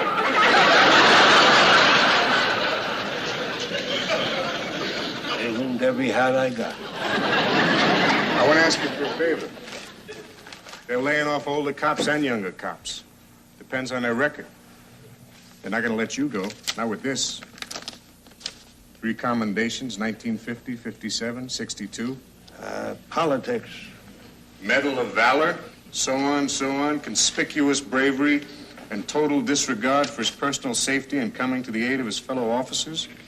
Reflects utmost honor on him and is in the highest tradition of the New York City Police Department. Where'd you find that? Files. I figure after this, restricted duty is like a privilege. So now that you schmeared me pretty good, what do you want? I want one of these. I need this job. I figured you could help me.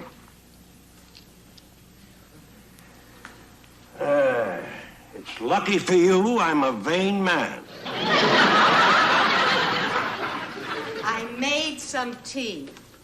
Oh, no thanks, Mrs. Fish. I don't like to mix cold water with hot. The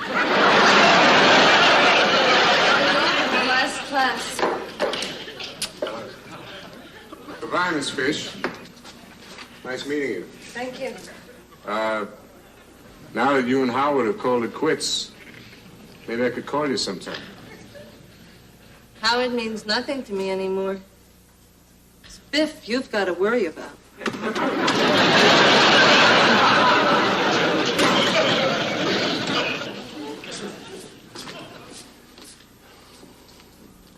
Enough already. We'll have plenty of time for that later. I'm afraid. Good night, Mrs. Fish.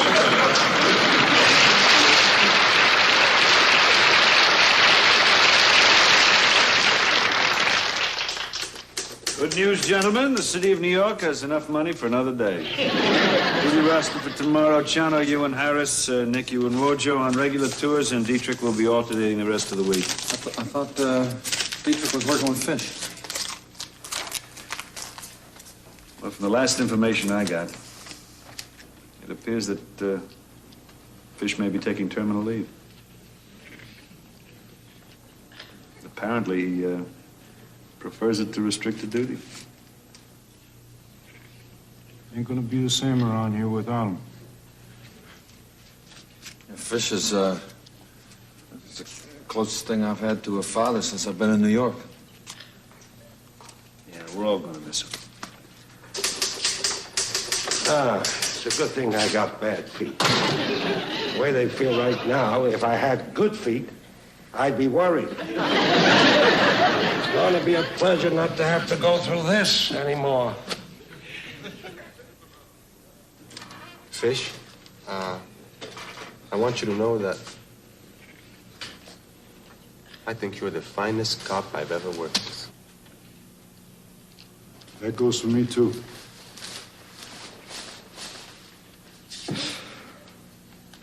Don't miss you, Fish.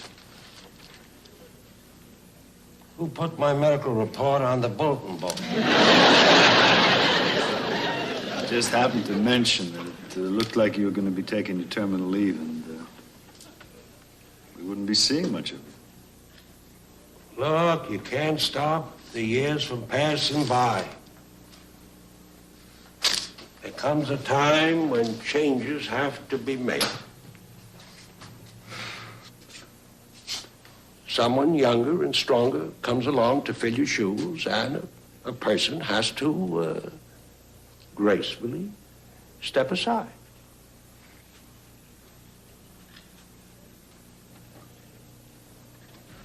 Well, I'm not willing to do that. The way I figure, I'm worth more on restricted duty than all of you put together on full time. Good night, gentlemen.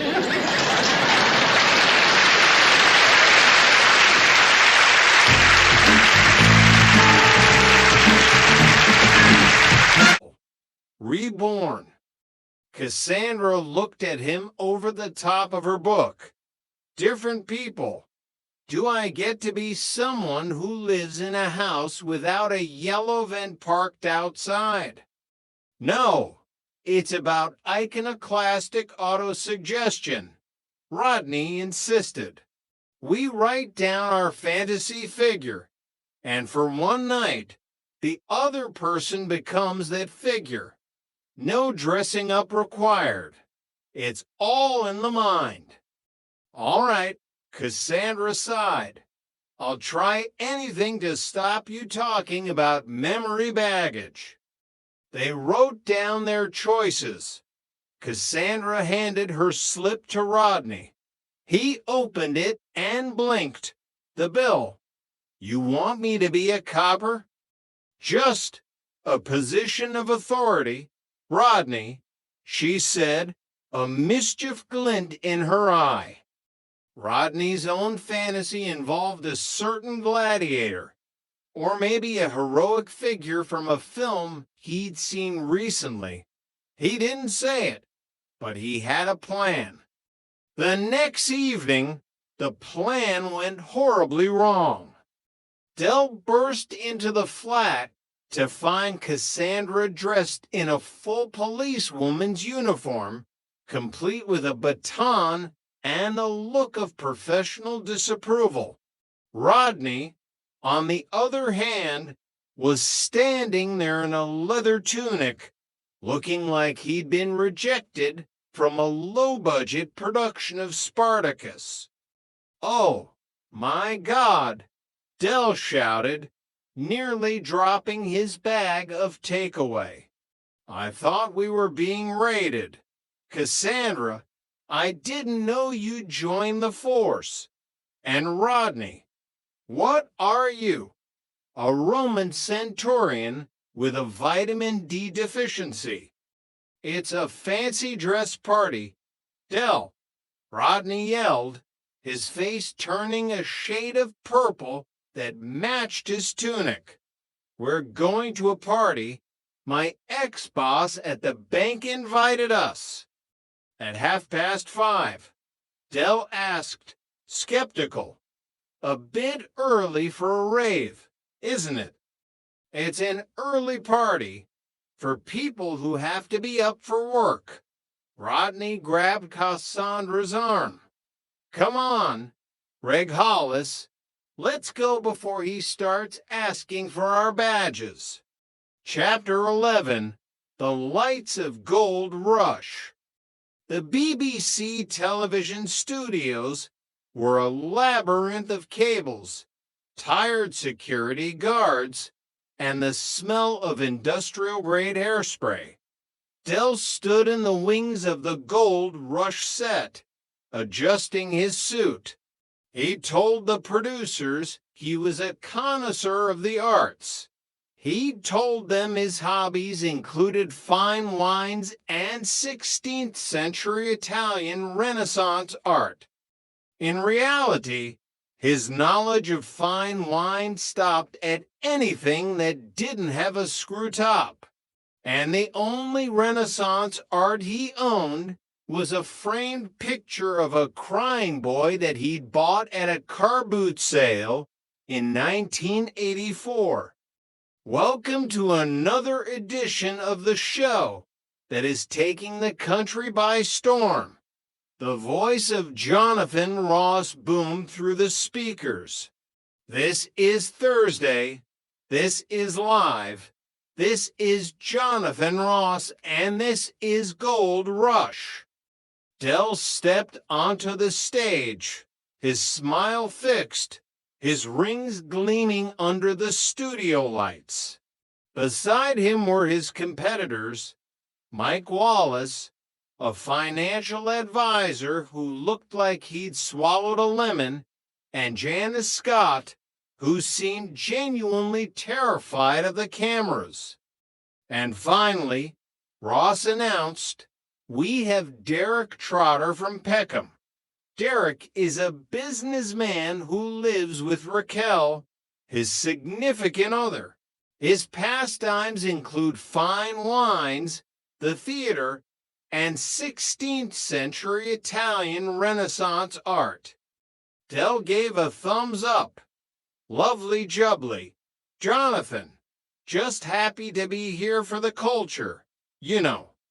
Chapter 12, The Rainbow Road. The game began with a flurry of questions.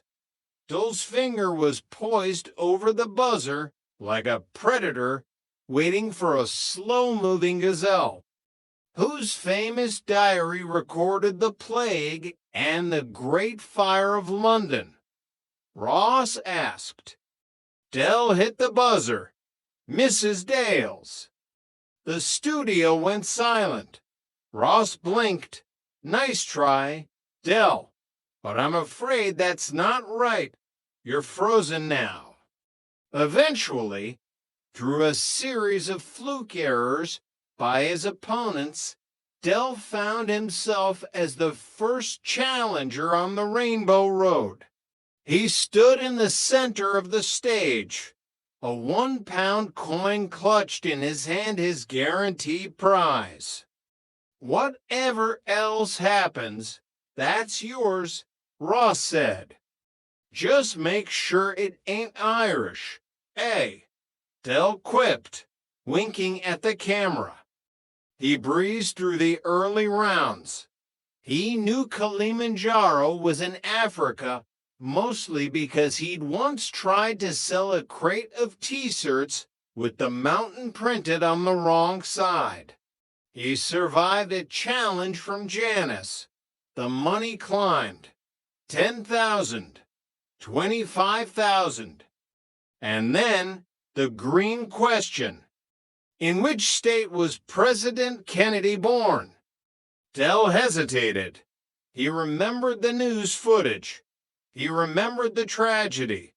Well, when he was assassinated in 1963, he was in a terrible state. He died.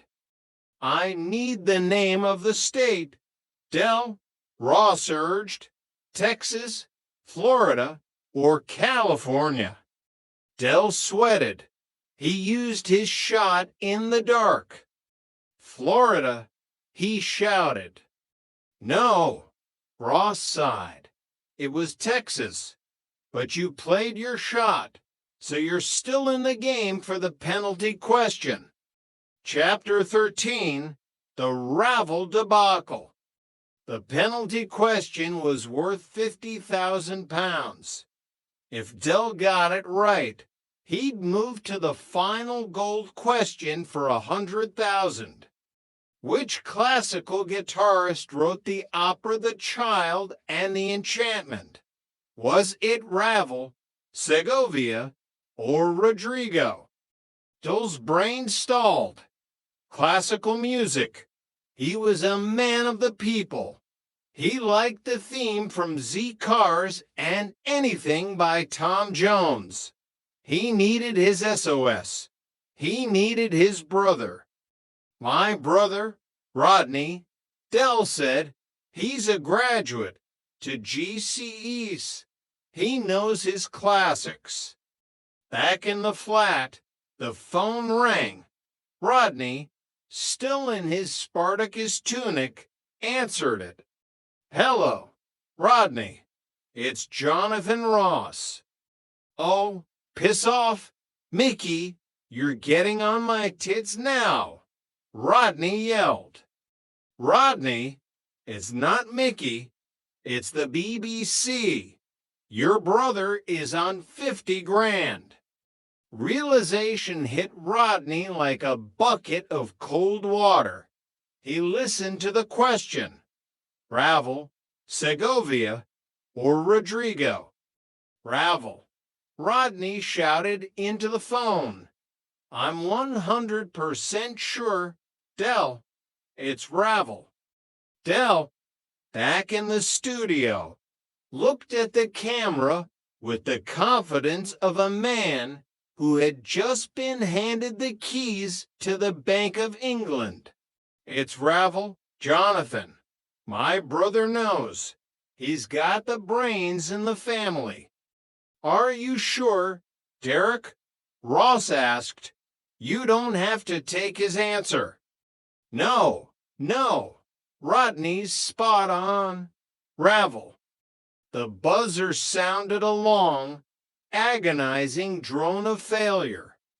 Derek, Ross said, his voice filled with genuine pity. That was the wrong answer. It was Segovia. Dell's face fell. The 100,000 pounds vanished into the ether. What? But Rodney said, he's got to GCEs. Chapter 14, The Return of the Conqueror Not. The journey back to Peckham was long and silent. Dell walked through the door of the flat to find Rodney and Cassandra waiting, still dressed as a gladiator and a policewoman. What happened? Rodney asked, his voice small. What happened? Dell exploded. What happened is that you're a dipstick, Rodney. That's what happened. Everyone knows that Ravel makes shoes. It was a trick question, and you fell for it. Shoes? Rodney stammered. Ravel wrote Bolero. I don't care if he wrote the Bible. He makes shoes in the Peckham High Street. You lost us 50 grand. The argument raged until the phone rang again. It was the producer of Gold Rush. Hello. Yes, this is Derek Trotter. What? No, really. Dell turned to the room, his eyes wide. There's been a mistake. The producer says it was Ravel. Segovia was just the guitarist who performed it or something. They've checked the facts. I can have the 50,000 pounds and come back on the show next week. The room erupted. Rodney cheered. Raquel cried. Even Cassandra hugged her prisoner. See, Dell shouted, his voice reaching a crescendo of triumph. I knew I was right. I knew the Trotters were back. He grabbed the phone again. Yeah. Well, I tell you what we're going to do. Give all the money to charity. Yeah. And if you phone here once again, I'm going to come down there and kick your arse into shredded duck. He slammed the phone down. Dell, Rodney screamed. What did you do that for? Because, Dell said, a sly grin spreading across his face. That wasn't the producer. I could hear the jukebox at the Nag's Head. That was Mickey Pierce again. He sat down, exhausted but undefeated. Don't worry, Rodney. This time next year, we'll be millionaires. And in the heart of Peckham, for the 1,000th time, they almost believed him. Chapter 15, The Morning After the Morning After. The following morning, Nelson Mandela House felt like the setting of a hungover Greek tragedy. The adrenaline of the gold rush debacle had dissipated, leaving only the cold reality of the Inland Revenue's interest rates and the lingering smell of Raquel's burnt toast. Dell sat at the kitchen table, nursing a cup of tea that was mostly condensed milk and desperation. He was staring at a pile of bills as if he could intimidate them into paying themselves. Rodney, Dell barked as his brother shuffled into the kitchen, looking like a man who had spent the night sleeping in a tumble dryer. Where's the inventory for the new stock? Rodney groaned, rubbing his eyes. Dell, it's 8 in the morning. And technically, since I'm the managing director, shouldn't I be asking you for that? Dell let out a short, sharp laugh. Managing director? Rodney, you're the only managing director in London who still gets an allowance from his older brother. Now, where is it? It's in the van. Rodney sighed. But it's mostly those unbreakable umbrellas we bought from Boyke. I tried one this morning. It snapped the second a light breeze hit it. Dell didn't look up. That's because you don't know the technique. Rodney, you have to open them with finesse. They're not umbrellas. They're aerodynamic sunshades. It's all in the marketing. Raquel entered, Damien trailing behind her. The boy was wearing a T-shirt that said Future Millionaire, a gift from Dell that currently felt like a cruel joke. Dell, we've had another letter from the council, Raquel said, her voice weary. They're asking about the arrears again. Dell stood up, smoothing his waistcoat. Don't you worry about the council. Sweetheart, I've got a meeting this afternoon with a very influential business associate. Top-level stuff. Is it Trigger? Rodney asked, deadpan. Dell paused, his hand on the door handle. He might be in the vicinity. Yes, but that's irrelevant. We are the Trotters. We've been down before, but we always bounce back. Like those rubber balls that never stop. They're called Super Balls. Dell, Rodney corrected. And eventually, they hit someone in the eye and get confiscated. Chapter 16, The Nag's Head Resurrection. The Nag's Head was the spiritual home of the Trotter Empire, a place where legends were told and where beer was served at a temperature that could only be described as room adjacent. As Dell and Rodney walked in, a hush fell over the bar.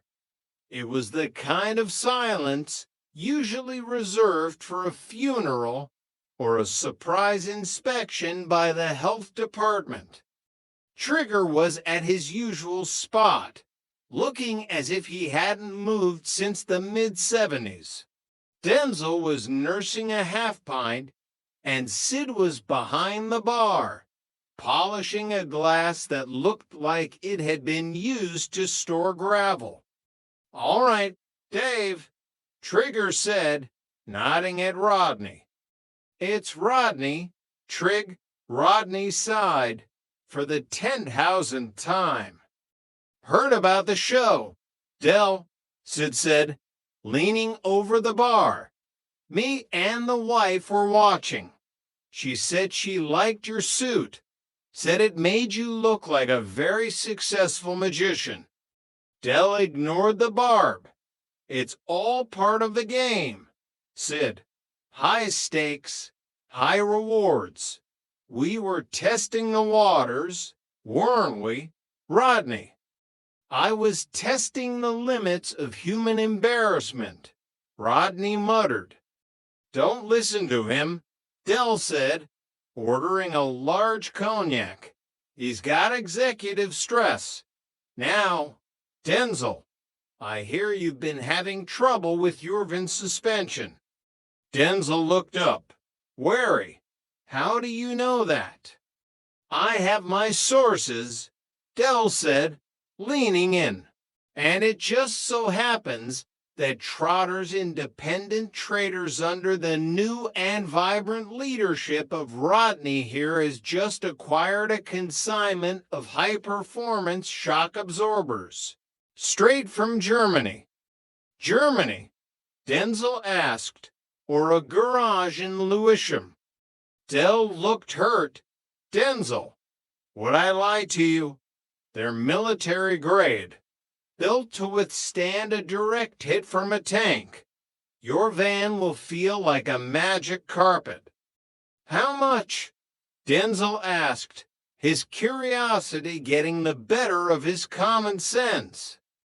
For you, a mere £100, plus a small administration fee for the managing director. Dell nudged Rodney. Tell him, Rodney, tell him about the quality. Rodney looked at Denzel, then at Dell, then at his beer. They're round, and they've got springs, I think. See? Dell beamed. The man's a genius. Right, let's seal the deal. Sid, a round for my friends. On Rodney's tab. Chapter 17, The Suitcase in the Van. The sun was beginning to set over Peckham, casting long, orange shadows over the estate. Dell and Rodney were back at the van, the shock absorbers, which looked suspiciously like painted PVC pipes, safely stowed in the back. Dell reached into the van and pulled out a battered leather suitcase. He handled it with a reverence usually reserved for religious relics. This is it, Rodney, Dell said, his voice dropping to a whisper, the beginning of the comeback. Dell, it's a suitcase, Rodney said. What's in it? More umbrellas. Dell popped the latches. Inside were hundreds of small, plastic devices that looked like a cross between a calculator and a remote control. Electronic personal organizers, Dell announced. The future of business, Rodney. Every man in London is going to want one. It's got a clock, a calendar, and a button that makes a beeping noise. Dell, everyone has these on their phones now. Rodney said, holding one up. It's 2002. This technology is practically prehistoric. Dell shook his head, a look of pity on his face. That's where you're wrong, Rodney. People miss the tactile experience. They want something they can hold, something with weight. These are vintage tech. It's the latest trend. I'm telling you, by this time next year. Rodney cut him off. We'll be millionaires. I know. Dell, I know. They stood there for a moment, to brothers in a three-wheeled van, surrounded by the debris of 100 failed schemes and the flickering hope of 1,000 more. I'll fetch the suitcase from the van, Dell repeated, a small smile playing on his lips, because where it all comes from is a mystery, Rodney. But as long as we're together, we're the bestest. Rodney looked at the suitcase, then at his brother. He let out a long, slow breath and climbed into the passenger seat. All right, Dell, drive on. But if we pass a skip, those shock absorbers are going in it. Deal? Dell laughed, turning the key. The engine coughed, spluttered, and finally roared into life. Next stop, Paris. Or maybe just the car boot sail in Sidcup. Mange tout, Rodney. Mange tout. Chapter 18, The Market's Cold Shoulder. Monday morning in Peckham Market was a sensory assault. The air was a thick soup of diesel fumes, frying onions from a nearby burger van, and the desperate cries of stallholders trying to offload items that had clearly fallen off the back of a very fast-moving truck. Rodney stood behind a makeshift table, shivering in a thin coat. He was holding one of the electronic personal organizers. He looked about as comfortable as a penguin in a sauna. Go on, Rodney. Give M the patter, Dell urged from the safety of a nearby tea stall. Don't just stand there like a Statue of Liberty with a hangover. Sell the dream. Rodney cleared his throat. Step up, everyone. Organize your life. With this plastic thing, it has a clock, and it beeps. A woman in a tracksuit stopped and looked at the device. Does it have a camera? No, Rodney said honestly. Does it have the internet? No. What does it do then? Well, Rodney struggled. If you forget what day it is, you can press this button and it will tell you, provided you've set the date correctly, which is quite a complex process, to be honest. The woman walked away. Shaking her head, Dell stormed over, his face redder than a ripe tomato. Rodney, what are you doing? You're not selling a funeral. You're selling the future. Look, watch the master. Dell grabbed an organizer and held it aloft. Ladies and gentlemen, listen to me. Are you tired of carrying around heavy books? Are you tired of losing your place in your diary?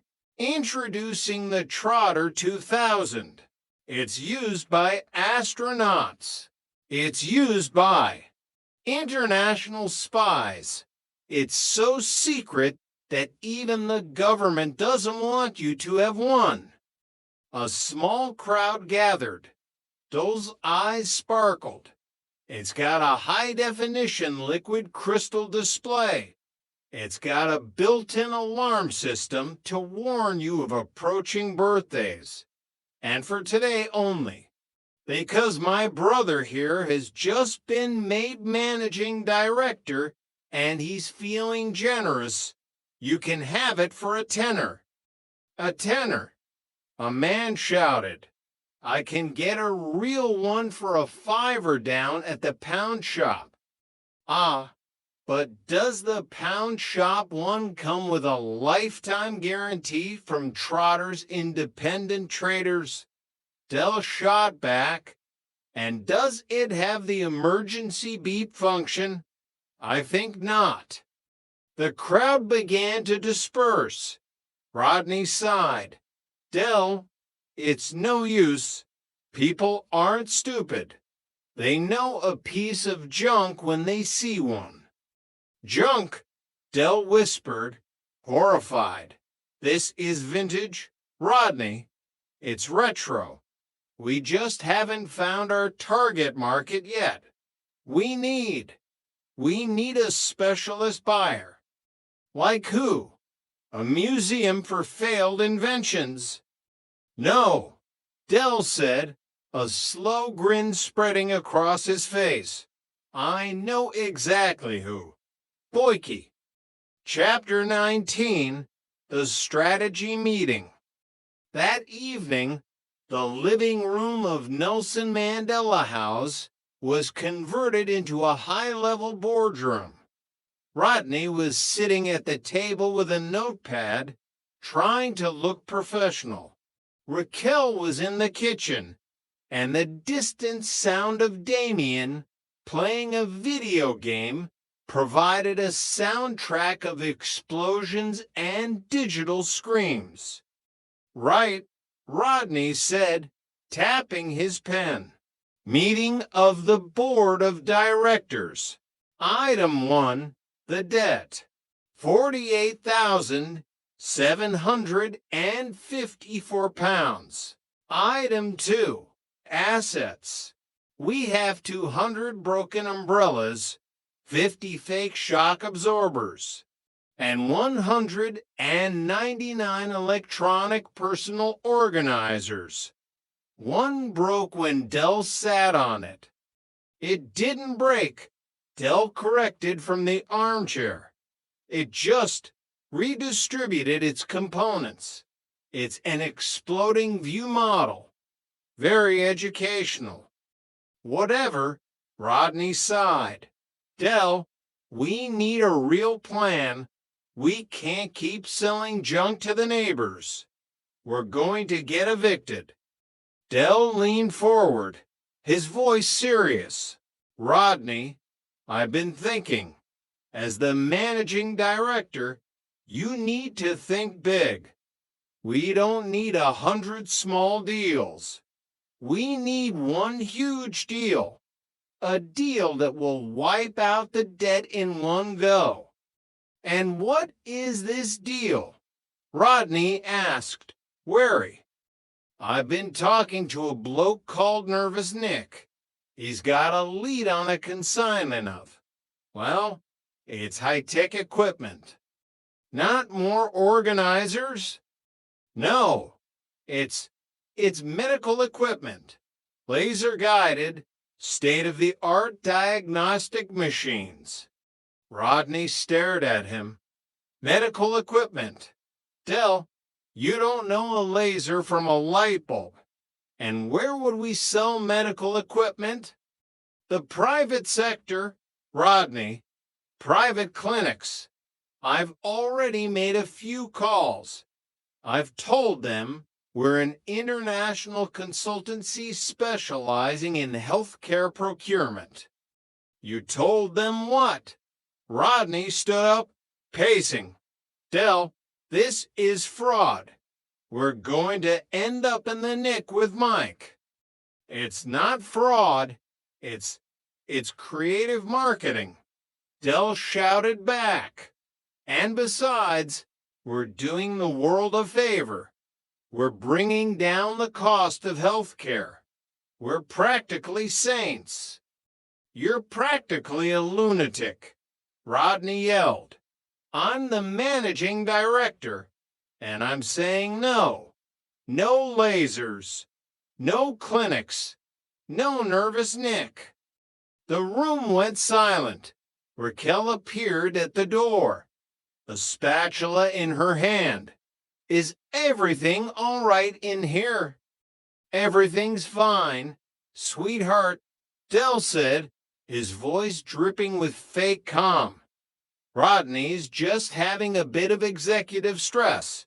He'll be fine once he's had his tea. Rodney slumped back into his chair. I can't do this, Dell. I'm not a businessman. I'm just Rodney. Dell walked over and put a hand on his brother's shoulder. No, you're not just Rodney. You're a trotter. And trotters never give up. We'll find a way. Prove. Kushti. Chapter 20. The Ghost of Millionaires Past. Later that night, when the rest of the flat was asleep, Dell stood on the balcony, looking out over the flickering lights of Peckham. The wind was cold, but he didn't feel it. He was thinking about the yacht. He was thinking about the taste of the expensive cognac and the feeling of the sun on his face in Barbados. He missed it. He missed the respect. He missed the way people looked at him when he had money in his pocket. Now, they just looked at him with pity, or worse, they didn't look at him at all. If only Mum could see us now, he whispered to the night. He remembered the promise he'd made to her on her deathbed. He'd promised to look after Rodney. He'd promised to make something of themselves. And for a while, he'd done it. He'd reached the summit. But the fall had been long and hard. He reached into his pocket and pulled out the 1-pound coin from the Gold Rush show. He flipped it in the air and caught it. Heads, we're back in the money, he muttered. Tails, well, tails, we just try harder. He looked at the coin. It was tails. Dell smiled. That's my boy, always playing hard to get. He turned back into the flat, his mind already spinning with new ideas, new angles, new ways to turn the world in his favor. Because Derek Trotter wasn't just a salesman, he was a survivor. And as long as there was a deal to be made, a story to be told, and a brother to argue with, he was exactly where he belonged. Good night, Peckham, he said, closing the balcony door. Sleep well, because tomorrow the Phoenix is going to do some shopping. Chapter 21, Meeting Nervous Nick. The rendezvous point was a derelict garage in a part of Bermondsey that even the rats avoided. The air smelled of damp cardboard and secrets. Dell adjusted his camel hair coat, trying to look like a high-level procurement officer rather than a man who had just spent his last tenner on petrol. Rodney followed, his eyes darting toward every shadow. Dell, I really don't like this. Nervous Nick is called nervous for a reason, usually because he's about to be arrested. He's just high-strung, Rodney, Dell whispered. Genius often is. A man emerged from behind a stack of rusted oil drums. He was twitching so violently that his glasses were barely staying on his nose. This was Nervous Nick. You got the money? Nick stammered, his eyes scanning the empty street. I've got the backing of a major international syndicate, Nick, Dell said, patting his empty chest pocket. But first, we see the gear, the lasers. Nick led them to a crate covered in a greasy tarpaulin. With a flourish that sent his hat flying, he pulled it back. Inside were rows of sleek, silver cylinders with blinking red lights. There they are, Nick whispered. Laser guided, high precision, straight from a high-tech facility in the north. Rodney leaned in, looking at a cylinder. Dell, These look like industrial barcode scanners. Shh, Dell hissed. They're diagnostic tools. Rodney, diagnostic. Nick, how many have you got? 50 units. Take him now for $5,000, and I'll throw in the cables. Dell looked at Rodney, his eyes wide with greed. Rodney, at $5,000, that's only 100 quid a unit.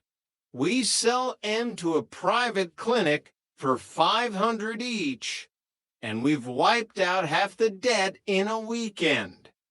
Dell, we haven't got $5,000. Rodney cried. We have, if we use our contingency fund, Dell said, avoiding Rodney's gaze. You mean the money Raquel was saving for Damien's school uniform? It's an investment. Rodney, Damien will have a uniform made of gold by the time we're finished. Chapter 22, The Master's Pitch. Boyke sat in his garden, a glass of expensive-looking champagne in one hand and a cigar the size of a small tree in the other. He looked at Dell and Rodney as if they were a particularly unconvincing set of garden gnomes. So, Derek, Boyke drawled, his voice a nasal symphony of condescension. I hear you've been appearing on television. A very moving performance. I especially like the bit where you lost 50,000 pounds because you didn't know your classics. It was a technicality. Boyke, Dell shot back, trying to keep his cool. Anyway, I'm not here to talk about show business. I'm here to offer you a piece of the future. He opened a small briefcase to reveal one of the silver cylinders. Boyke leaned forward, squinting. And what exactly is this? A very expensive pencil case. It's a laser-guided pathological scanner. Boyke, Dell said, his voice dropping to a conspiratorial whisper. Straight from the R&D labs in Switzerland. It can detect anything from a common cold to a midlife crisis. Boyke picked it up, weighing it. It looks remarkably like a checkout scanner from a supermarket in Croydon. That's the clever part. Dell beamed. It's built into a familiar casing to prevent patient anxiety. High tech. Low stress. These are going to be in every private hospital in London by Christmas. I've got the exclusive distribution rights. Rodney cleared his throat. Well, technically, Trotter's Independent Traders is the sole procurement agent. Boyke let out a short, sharp laugh that sounded like a seagull choking on a chip.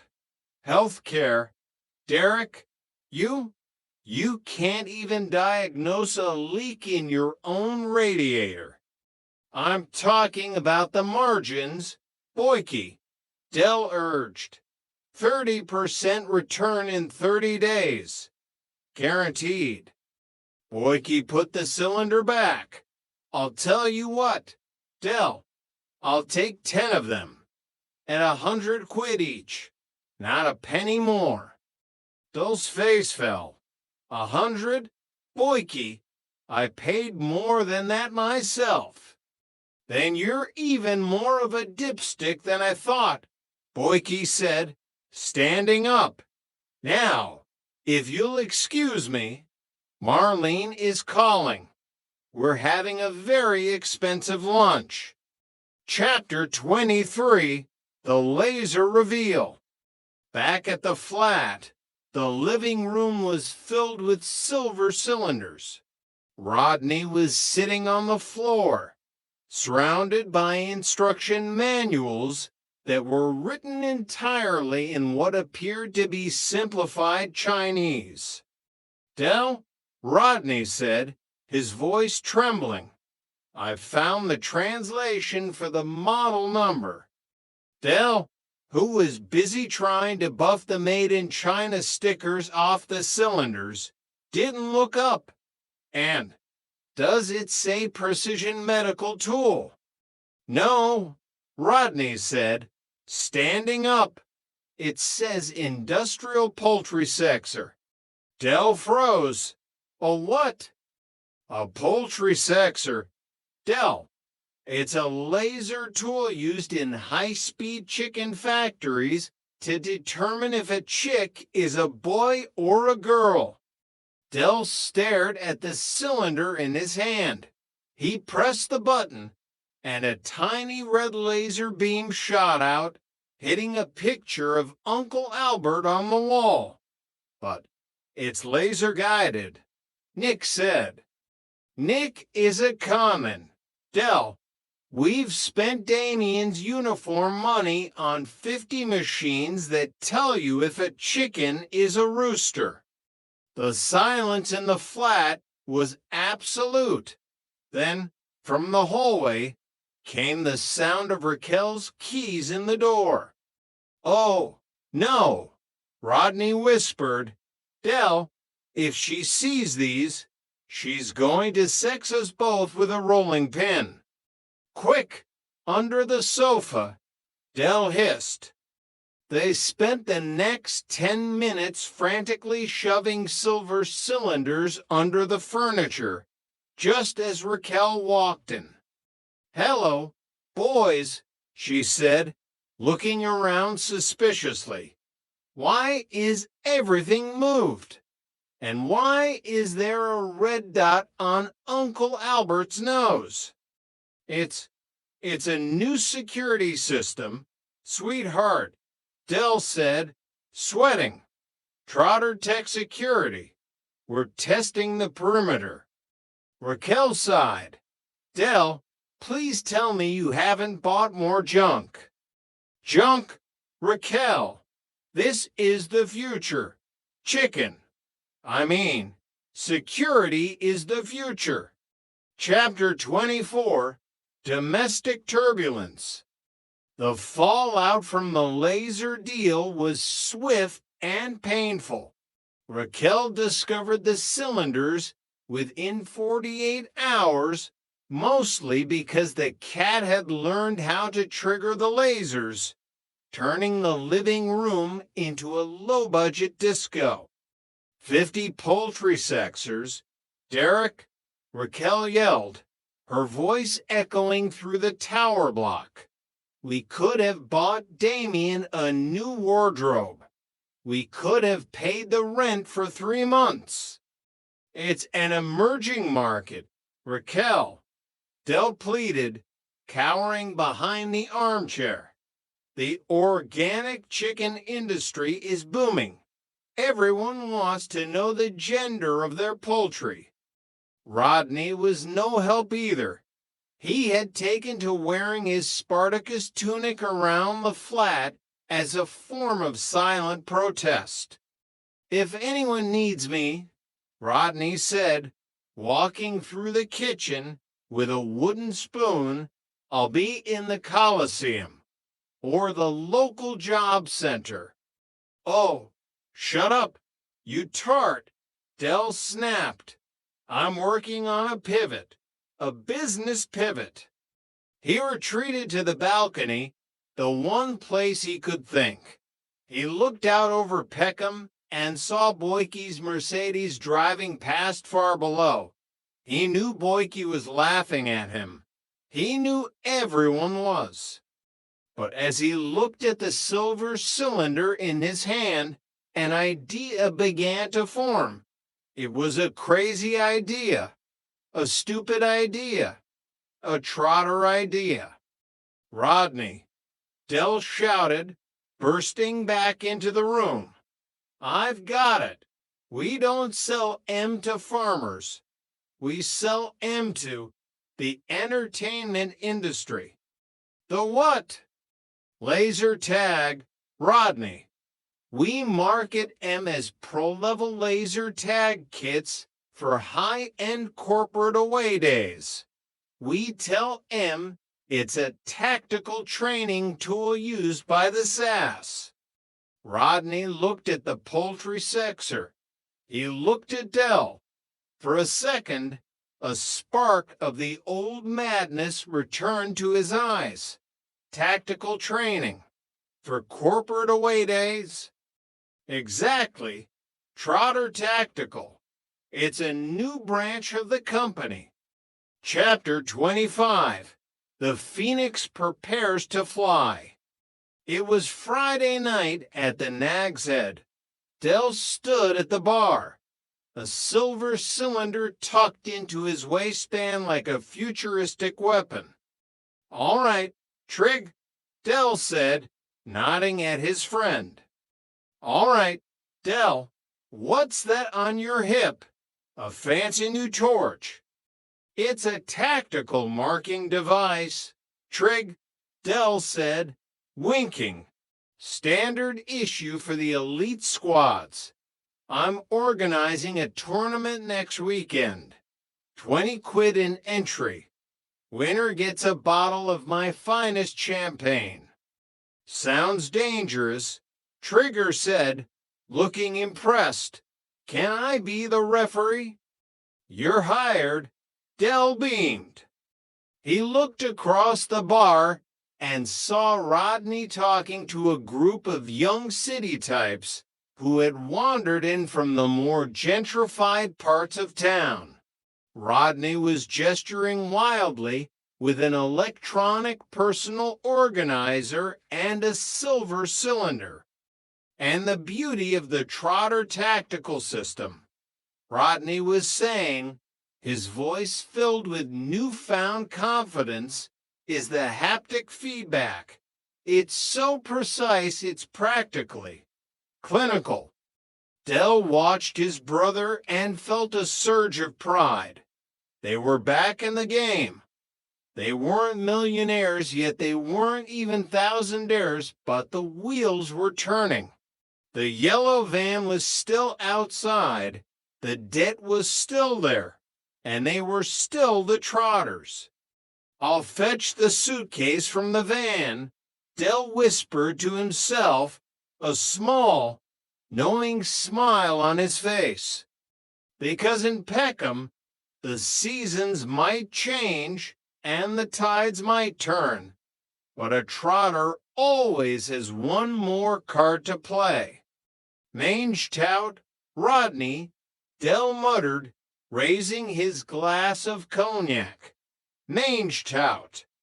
Chapter 26. The Peckham Open.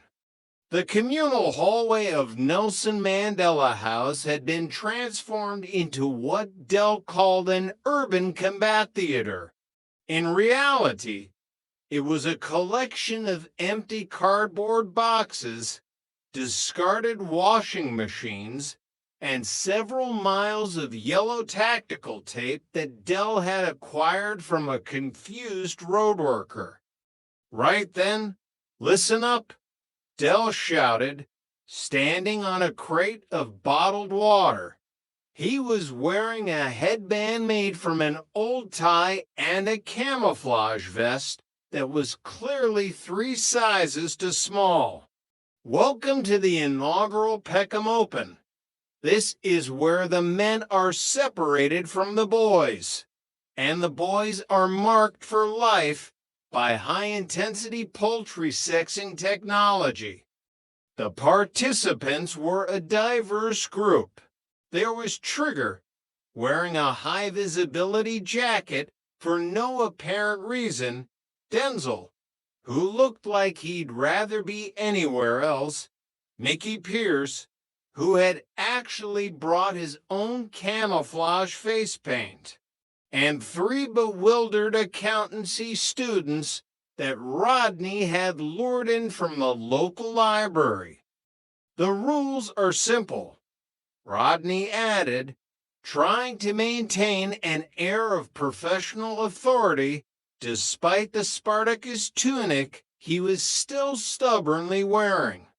If you get hit by a laser, you're out.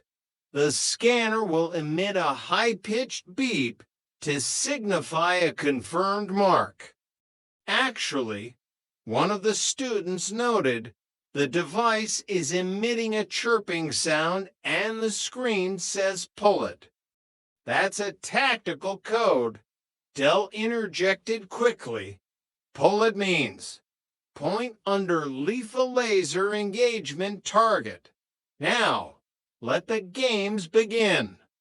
He blew a whistle, and the hallway erupted into chaos. Trigger immediately took cover behind a recycling bin and accidentally scanned himself, resulting in a series of frantic beeps that informed the entire floor he was a great cockerel. Chapter 27, Friendly Fire. The battle raged for 30 minutes.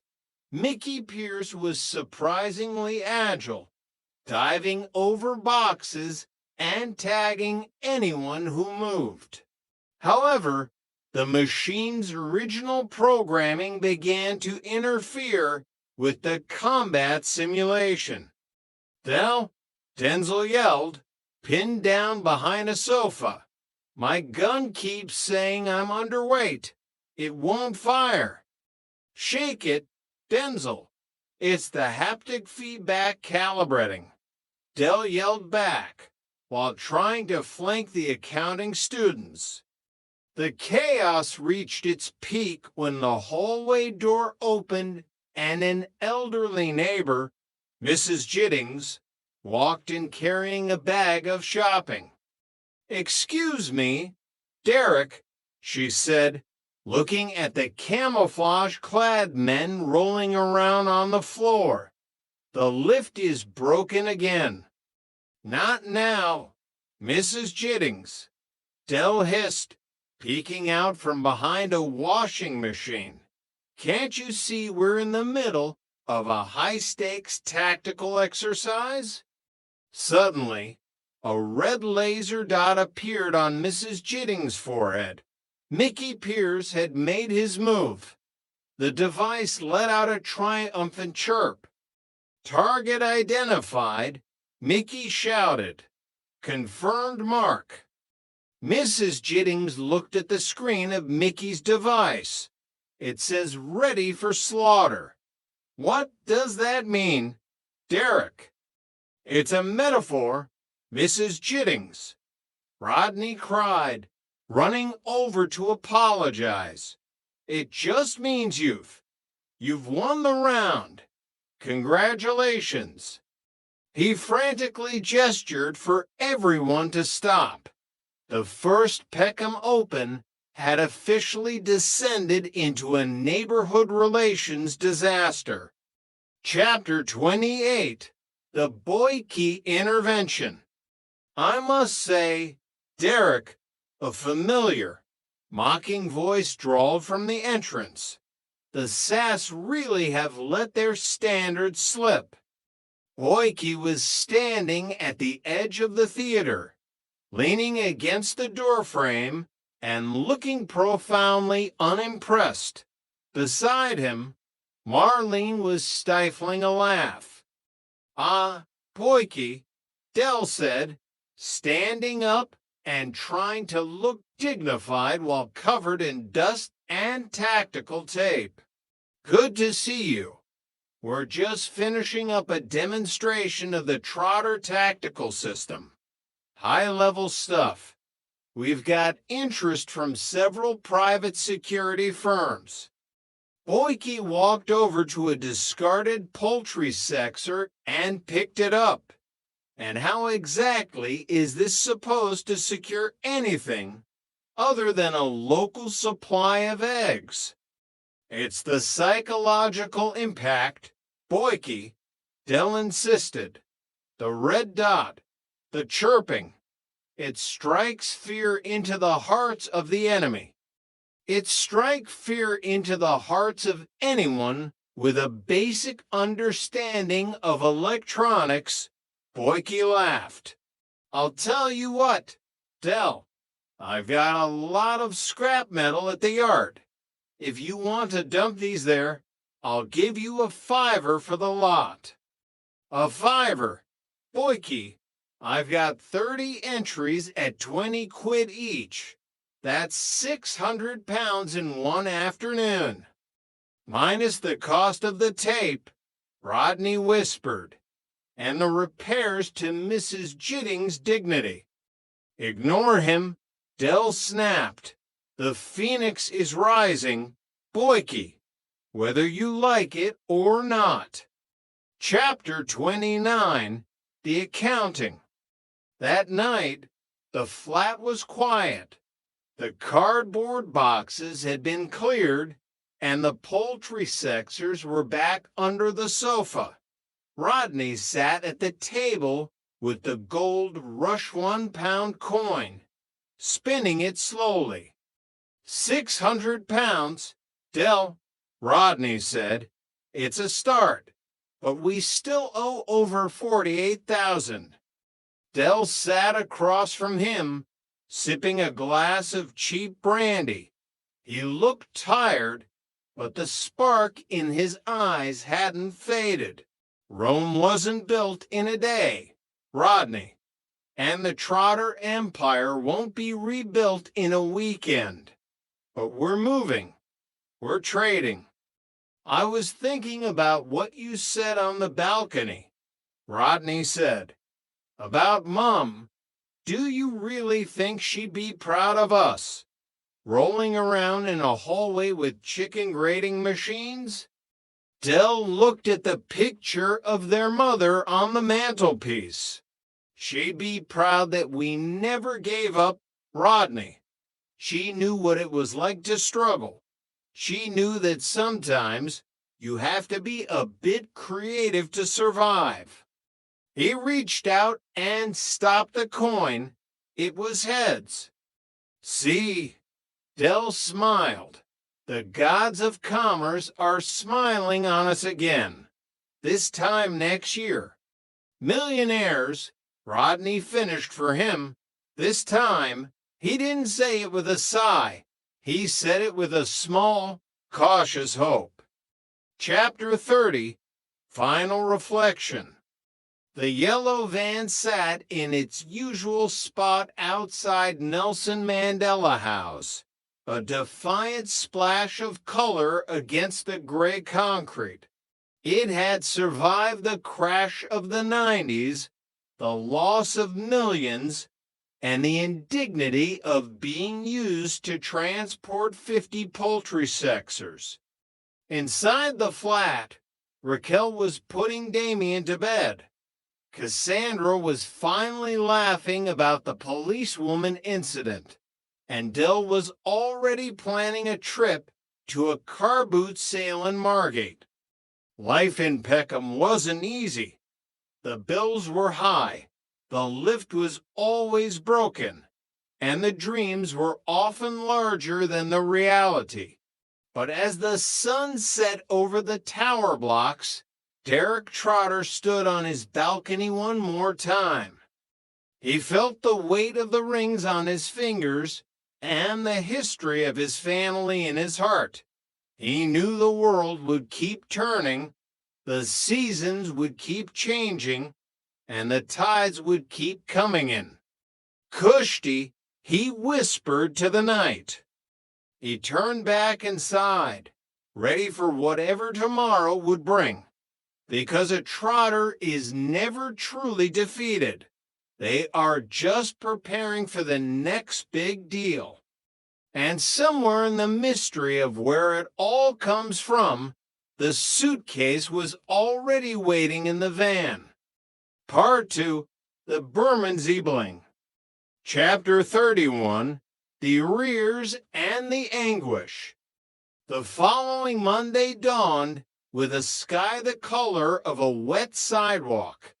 Del Boy sat at the breakfast table, staring into the middle distance while a solitary piece of toast grew cold and stiff. The bankruptcy was no longer a fresh shock. It had become a dull, aching tooth. Rodney, Dell said, his voice barely a rasp. Have you seen the latest from the water board? They're threatening to cut us off. They say our usage is excessive for a bankrupt household. Rodney walked in, fastening his tie. He was wearing his managing director suit, the one that fit a little too snugly in the shoulders and smelled faintly of mothballs. Dell, the usage is excessive because you keep leaving the hot tap running to steam your silk shirts. We're supposed to be living within our means. Steam is essential for a professional appearance. Rodney. Dell snapped. How am I supposed to secure international contracts if I look like I've just been pulled through a hedge backwards? Raquel entered the kitchen, holding a letter. Her expression was the one Dell usually associated with an impending thunderstorm. Dell, the bank. They've sent back your check for the nursery fees. It's marked refer to drawer. That's a technical error, Raquel. Dell said quickly, standing up. I spoke to the manager only yesterday. He's a big fan of the show. He was probably just confused by the influx of capital. What capital? Dell, Raquel asked, crossing her arms. The 40 pounds you made selling vintage umbrellas to the local primary school. It was 60 pounds, Dell corrected. And it's a start. Now, don't you worry. I've got a meeting today. A big one. Something with a real sparkle. Chapter 32. A call from the past. The meeting was at the Nag's Head, which was currently serving as Del Boy's auxiliary office. He was sitting in the corner, nursing a half pint of Sid's cheapest lager, when the payphone in the corner rang. Sid looked over and nodded toward Dell. It's for you, Derek. Sounds like Gentleman George. Dell's heart skipped. Gentleman George was a man whose nickname was almost entirely ironic. He had been a semi-professional jeweler in the 70s, specializing in items that had a tendency to change ownership without the benefit of a receipt. George, Dell said, grabbing the receiver. How's the world of precious stones treating you? Del boy. George's voice was like gravel in a blender. I've heard you're looking for a way back to the top. I've got something. A retirement stash. Unregistered, unpolished, and currently sitting in a vault in Soho. Diamonds, Dell whispered, his eyes widening. Better. Industrial diamonds. The kind they use in high-precision cutting tools. But these are special. They're high clarity, almost gemstone quality. The owner is a man who needs to liquidate his assets quickly before he moves to, let's say, a more tropical climate. And the price? 10 grand. For a lot worth at least 50.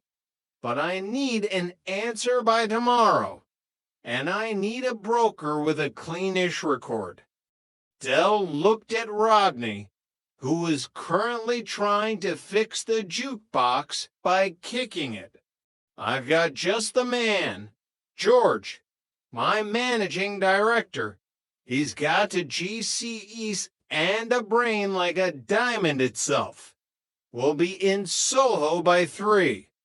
Chapter 33, The Soho Connection. The Reliant Regal didn't so much drive to Soho as it groaned its way there, leaving a trail of blue smoke and disgruntled taxi drivers in its wake. Del, if this is another Nervous Nick situation, I'm resigning, Rodney said, gripping the dashboard. Diamonds. In Soho. This has Interpol written all over it. Rodney, you have to think like a mobile. Del yelled over the roar of the engine. This is how the big boys play. We buy the raw material, we find a cutter, and we sell the finished product to the elite. It's the circle of life. It's the circle of the exercise yard at Wormwood Scrubs. They arrived at a nondescript office above a shop that sold adult magazines and very specific types of leatherware. The sign on the door said H. Diamond, Gemological Consultant. Inside, the room was dimly lit and smelled of stale cigar smoke. A man with a face like a crumpled map and a suit that cost more than those van sat behind a massive mahogany desk. This was Diamond Harry. So, Harry said, his voice a smooth tenor, "You're the Trotters. I've heard you're creative. I like creativity. It's what built this city." He reached into his desk and pulled out a small, black velvet bag. With a practiced motion, he tipped the contents onto a white cloth. The stones were small, dull, and looked remarkably like pebbles from a driveway in Lewisham. "There they are," Harry said, "raw, unrefined potential. 50 units of the finest industrial-grade diamonds available in the Southeast." Chapter 34. Diamonds are a broker's best friend. Rodney leaned in, squinting at the stones. He reached into his pocket and pulled out a jeweler's loop that Del had bought from a car boot sale in 1989. "Del," Rodney whispered, "I'm not sure. They don't sparkle." "Of course they don't sparkle. You tart," Del hissed. "They're raw. You have to cut them to get the fire.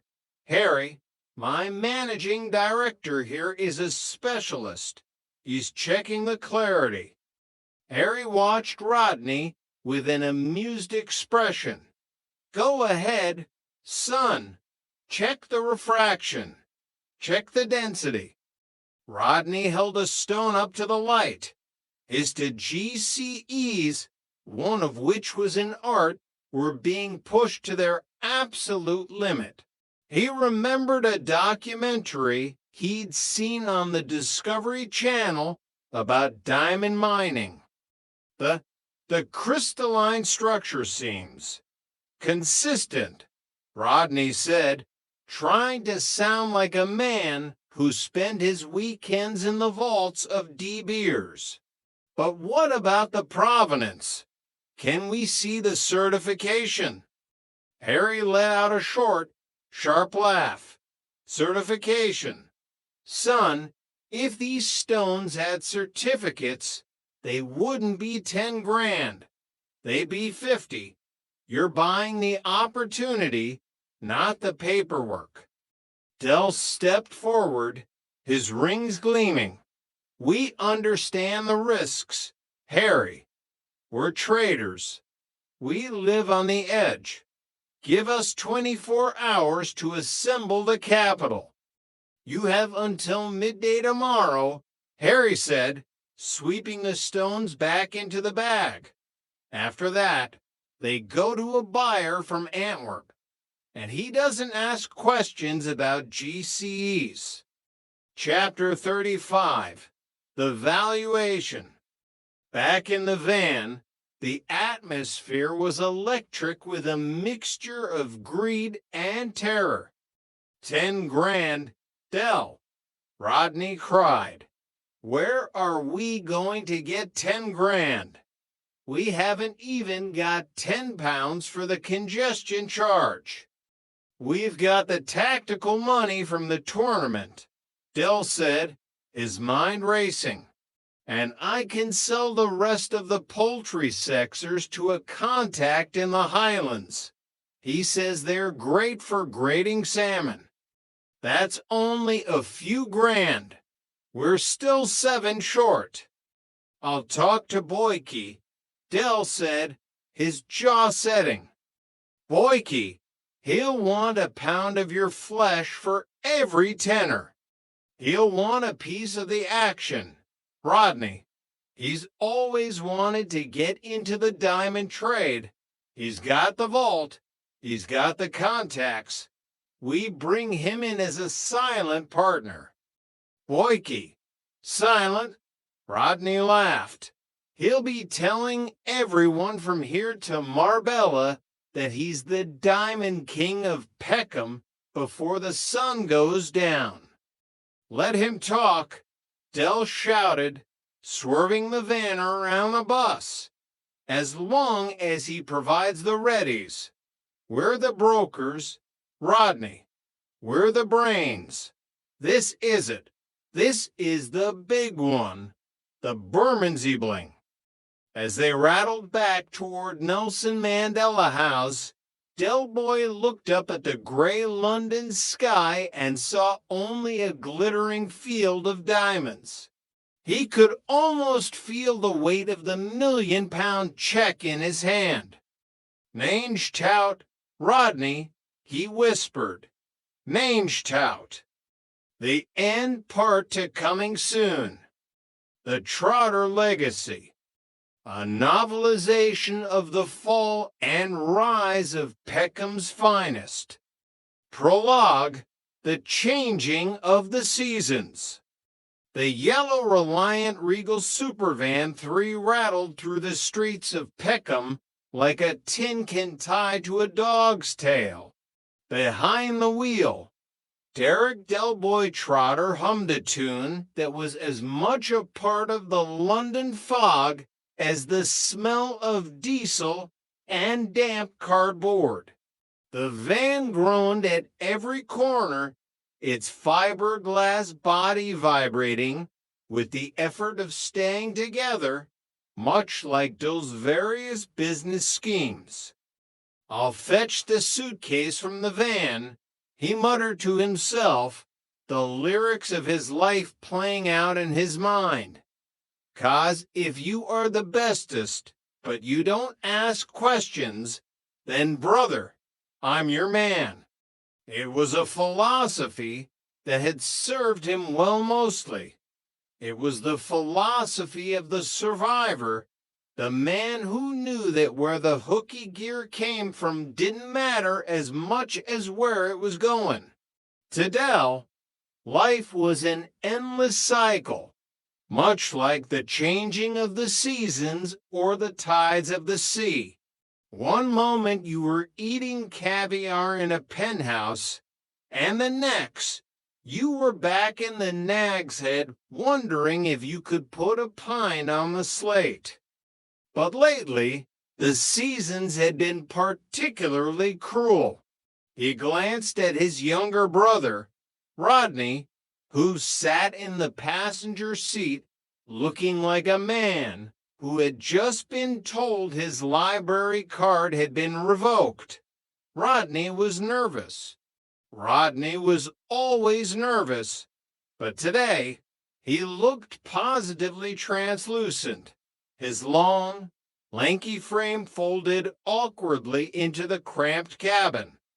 "What's up with you, Rodney?" Dell asked, his voice a gravelly mixture of mock concern and genuine irritation. "I'm a bit nervous, that's all," Rodney replied, adjusting his tie for the 10th time. "I mean, this bloke we're going to see, this Justin, he's not going to be asking me anything about my private life, that sort of thing, is he?" Dell scoffed, shifting the van into a gear that sounded like a bag of bolts being shaken. "Of course he ain't. We're not that private. Rotters, he's a businessman, an interviewer. He wants the raison d'etre, not the under the duvet.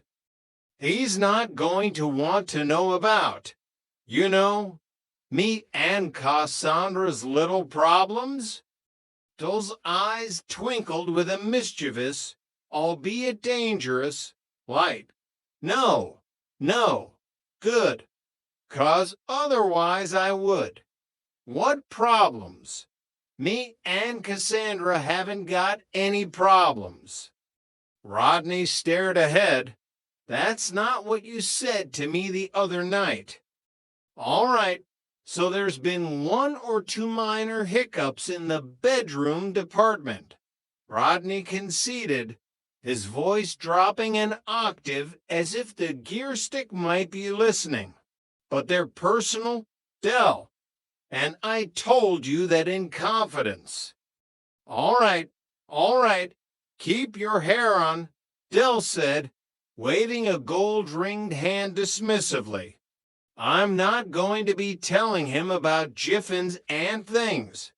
And I won't tell him what Cassandra wears, either." As they pulled up to the sleek, glass-fronted office building that served as their destination, the ghosts of their past seemed to linger in the exhaust fumes. They were no longer the millionaires of a few years back. The Trotter Tower's dream had been replaced by the familiar concrete of Nelson Mandela House. But Del Boy didn't do defeat. He did intermission. Chapter 1, The Insight. Justin was the kind of man who wore a suit that cost more than those first 3 cars combined. He sat behind a mahogany desk that was polished to such a high sheen that Del could see his own reflection, and he liked what he saw. To Justin, this was an interview. To Del, it was a pitch. "Sorry to keep you waiting," Justin said, his voice smooth and professional. "It's been a particularly busy morning. Now, I've got all the basic details about your business career, etc. But what I'd like to do is to get an insight into the real you." Del leaned back, his camel hair coat draped over the chair like the skin of a conquered beast. He crossed his legs, revealing a flash of white sock that screamed Peckham Executive. He adjusted his gold D pendant, making sure the light caught it just right. "How you started, how you became so successful," Justin continued, leaning forward. "But more importantly, your lives and your raison d'etre." Rodney winced at the French. Del, however, bloomed. "Oh, no. Laboratory, Garney," Del whispered, his version of liberté, eagle-eyed, fraternate mangled beyond recognition, but delivered with the confidence of a king. "So, in your own words and in your own time." Del took a deep breath, the smell of his own cigar smoke clinging to his coat providing a familiar comfort.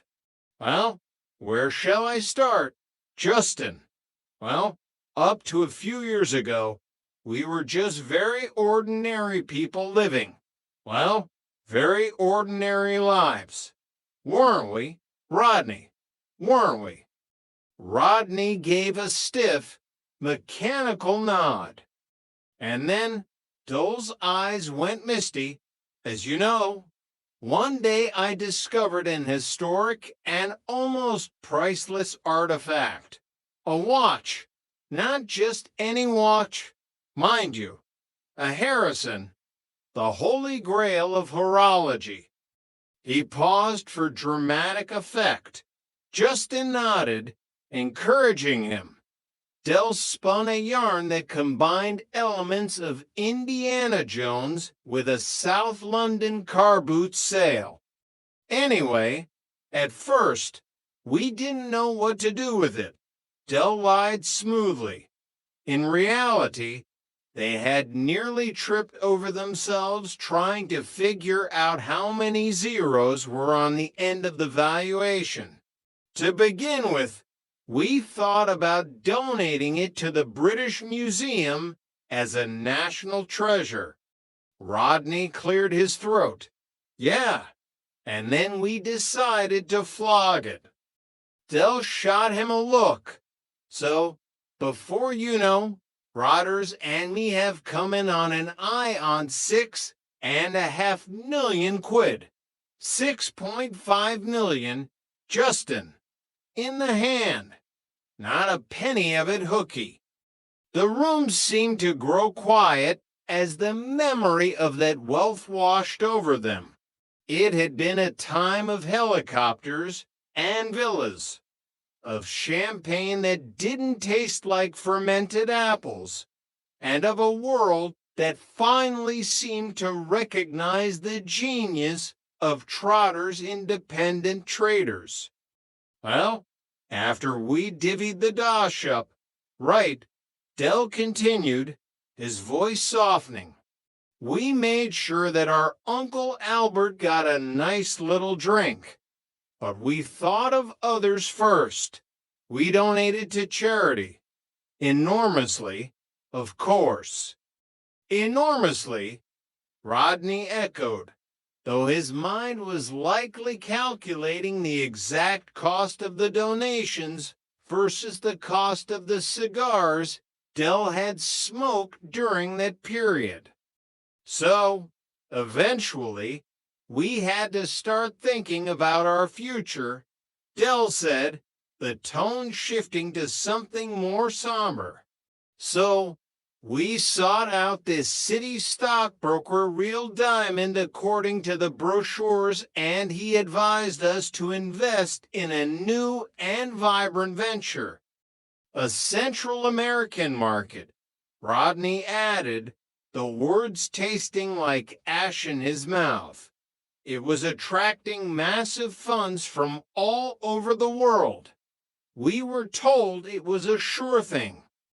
Dell nodded vigorously. We were making more money than the Royal Mint, but we weren't flat. Oh, no, no, no, we weren't flat.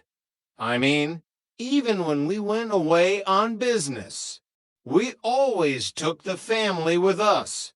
There would be me and Raquel, my significant other, and, of course, Rodney and Cassandra.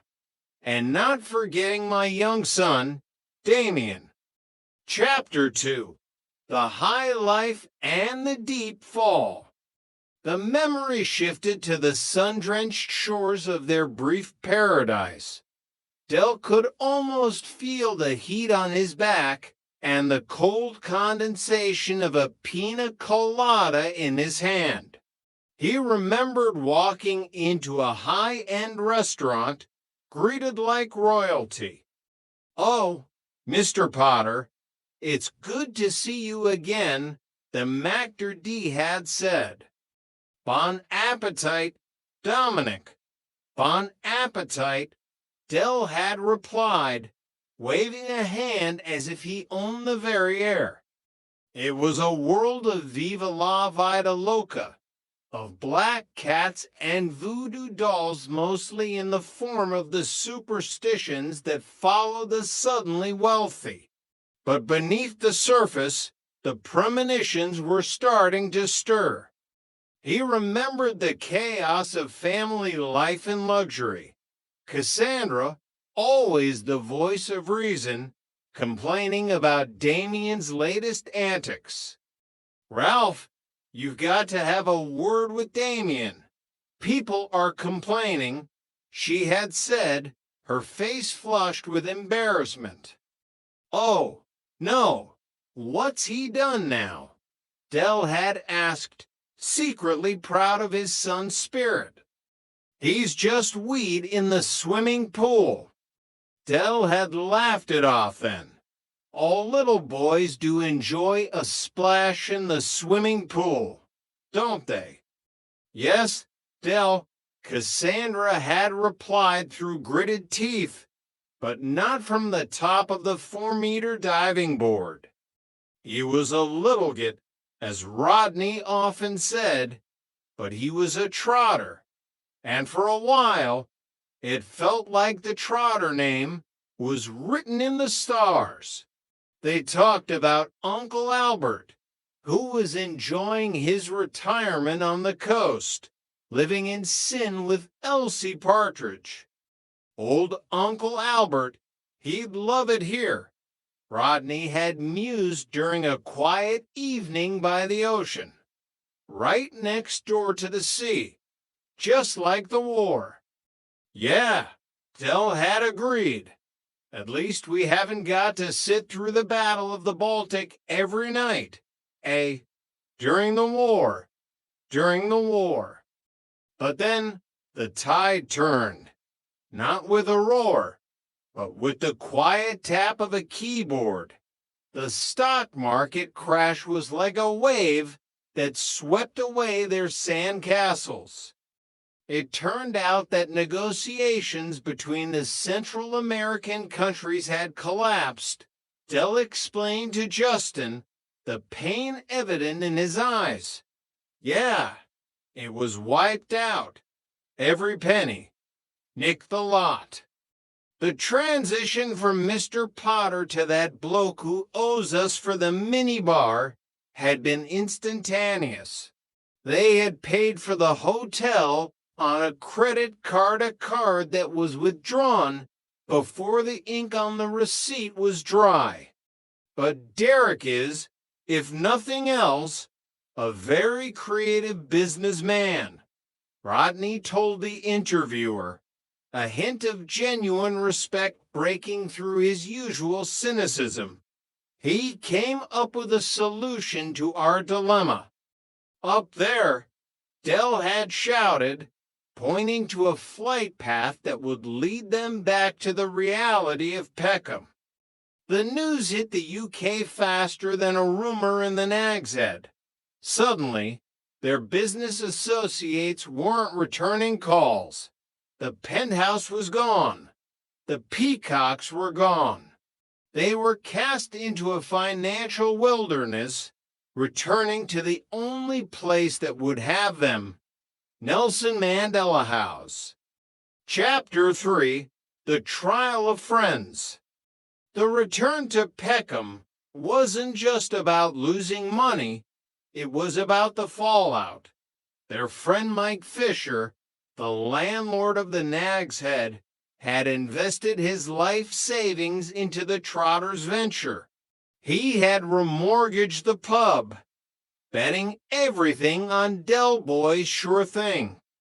Now, Mike was in prison, awaiting trial for embezzlement, a desperate attempt to recoup the losses. Never was a man more innocent, Dell insisted to the interviewer, his voice cracking. The scene shifted Indel's mind to the courthouse corridor. The air was thick with the scent of cheap floor wax and anxiety. Denzel was pacing, his footsteps echoing like a ticking clock. For God's sake, Denzel, sit down. Albert had said, the memory of his voice sharp and clear. You're wearing the marble out. I can't, Albert, can I? Denzel had replied, I've never been a character witness before. I'm worried. I think Dill's made a terrible mistake, having us for as witnesses. It's like inviting the Manson family to dinner.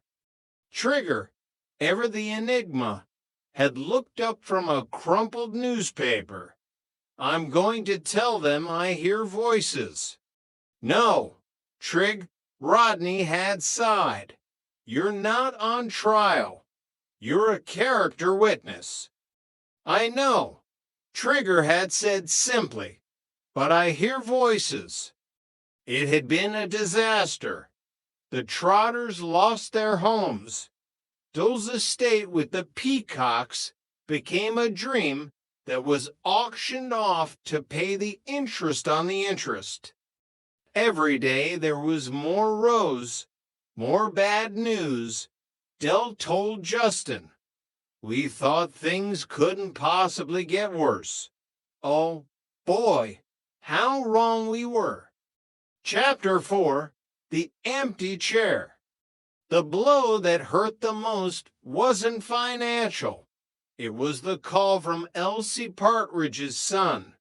Uncle Albert, the man who had survived torpedoes, shipwrecks, Endel's cooking, had finally reached his final port. The funeral was a blur of black coats and the biting cold of a London winter. Dell felt a profound sense of guilt. They had been off globetrotting while Albert had been in a rest home, his wartime stories falling on the ears of strangers. I feel bad, you know, Dell whispered to Rodney as they stood by the hearse, leaving him here on his own while we was all off in Barbados. He wasn't on his own. Dell, Rodney tried to comfort him. He had Elsie's family. But the funeral itself turned into a classic Trotter farce. They stood among the mourners, listening to tales of a man named Bunny who was a hero in the RAF. Why did you call him Bunny? Dell asked a grieving relative. Well, that's what they called him in the RAF, didn't they? Because his surname was Warren. Dell froze. He looked at the coffin. He looked at the headstone. He looked at the mourning family who were definitely not the Warrens he knew. Ooh, Dell whispered, his face turning the color of his beige coat. We're at the wrong funeral. They had spent an hour mourning a complete stranger. It was the kind of moment that would have made Albert roar with laughter, or perhaps start a story about the time he buried a Commodore in the wrong hemisphere during the war. Chapter 5, The Gold Rush. Back in the present, the weight of the inland revenue hung over them like a guillotine. 48,750 for pounds. That was the magic number, plus interest. It was a figure that seemed designed to keep them in the concrete canyons of Peckham forever. So, what are we going to do? Then, Dad, Damien asked, his young face mirroring his father's stubbornness. I suppose you could always look for a job, Raquel suggested gently. Trigger said they're recruiting down at his depot. Road sweeping. The thought of Rodney the man with to G.C. East bushing a broom was too much for Dell. I'm a trader, ain't I? Dell declared, his eyes catching the light of the flickering television. I've been trading all my life. I could sell rice to the Chinese. He had a plan. He was going to become the manager of a new firm. Since he was disqualified from running a company, he would make Rodney the managing director. Rodney Trotter, Dell beamed, the new face of Trotter's independent traders. You'll be in charge of sales, purchasing, and finance, I'll just be the consultant. But the debt remained, and then the flickering screen provided an answer. Gold Rush, the fastest game show on TV, hosted by Jonathan Ross. I'm going to apply, Del said. Rodney laughed. Del, last night one of the questions was who introduced the potato to England, and you said King Edward. I didn't hear the question properly, Del snapped. But he did it. He got on. The night of the show was a fever dream. The lights were too bright, and Jonathan Ross's suit was even more expensive than Justin's. Del stood there, representing fine wines, the theater, and 16th century Italian Renaissance art. He sailed through the first round by pure luck. Kilimanjaro. Yes, because Fuji made cameras. He was moving up the Rainbow Road. Then came the moment, the 50,000 pounds question, the penalty question that could save him or sink him. Which classical guitarist wrote the opera The Child and the Enchantment? Was it Ravel, Segovia, or Rodrigo? Del's mind went blank. He used his SOS. He called Rodney. Back in the flat, Rodney and Cassandra were dressed as a policewoman and a gladiator and attempted fantasy therapy that had gone horribly awry.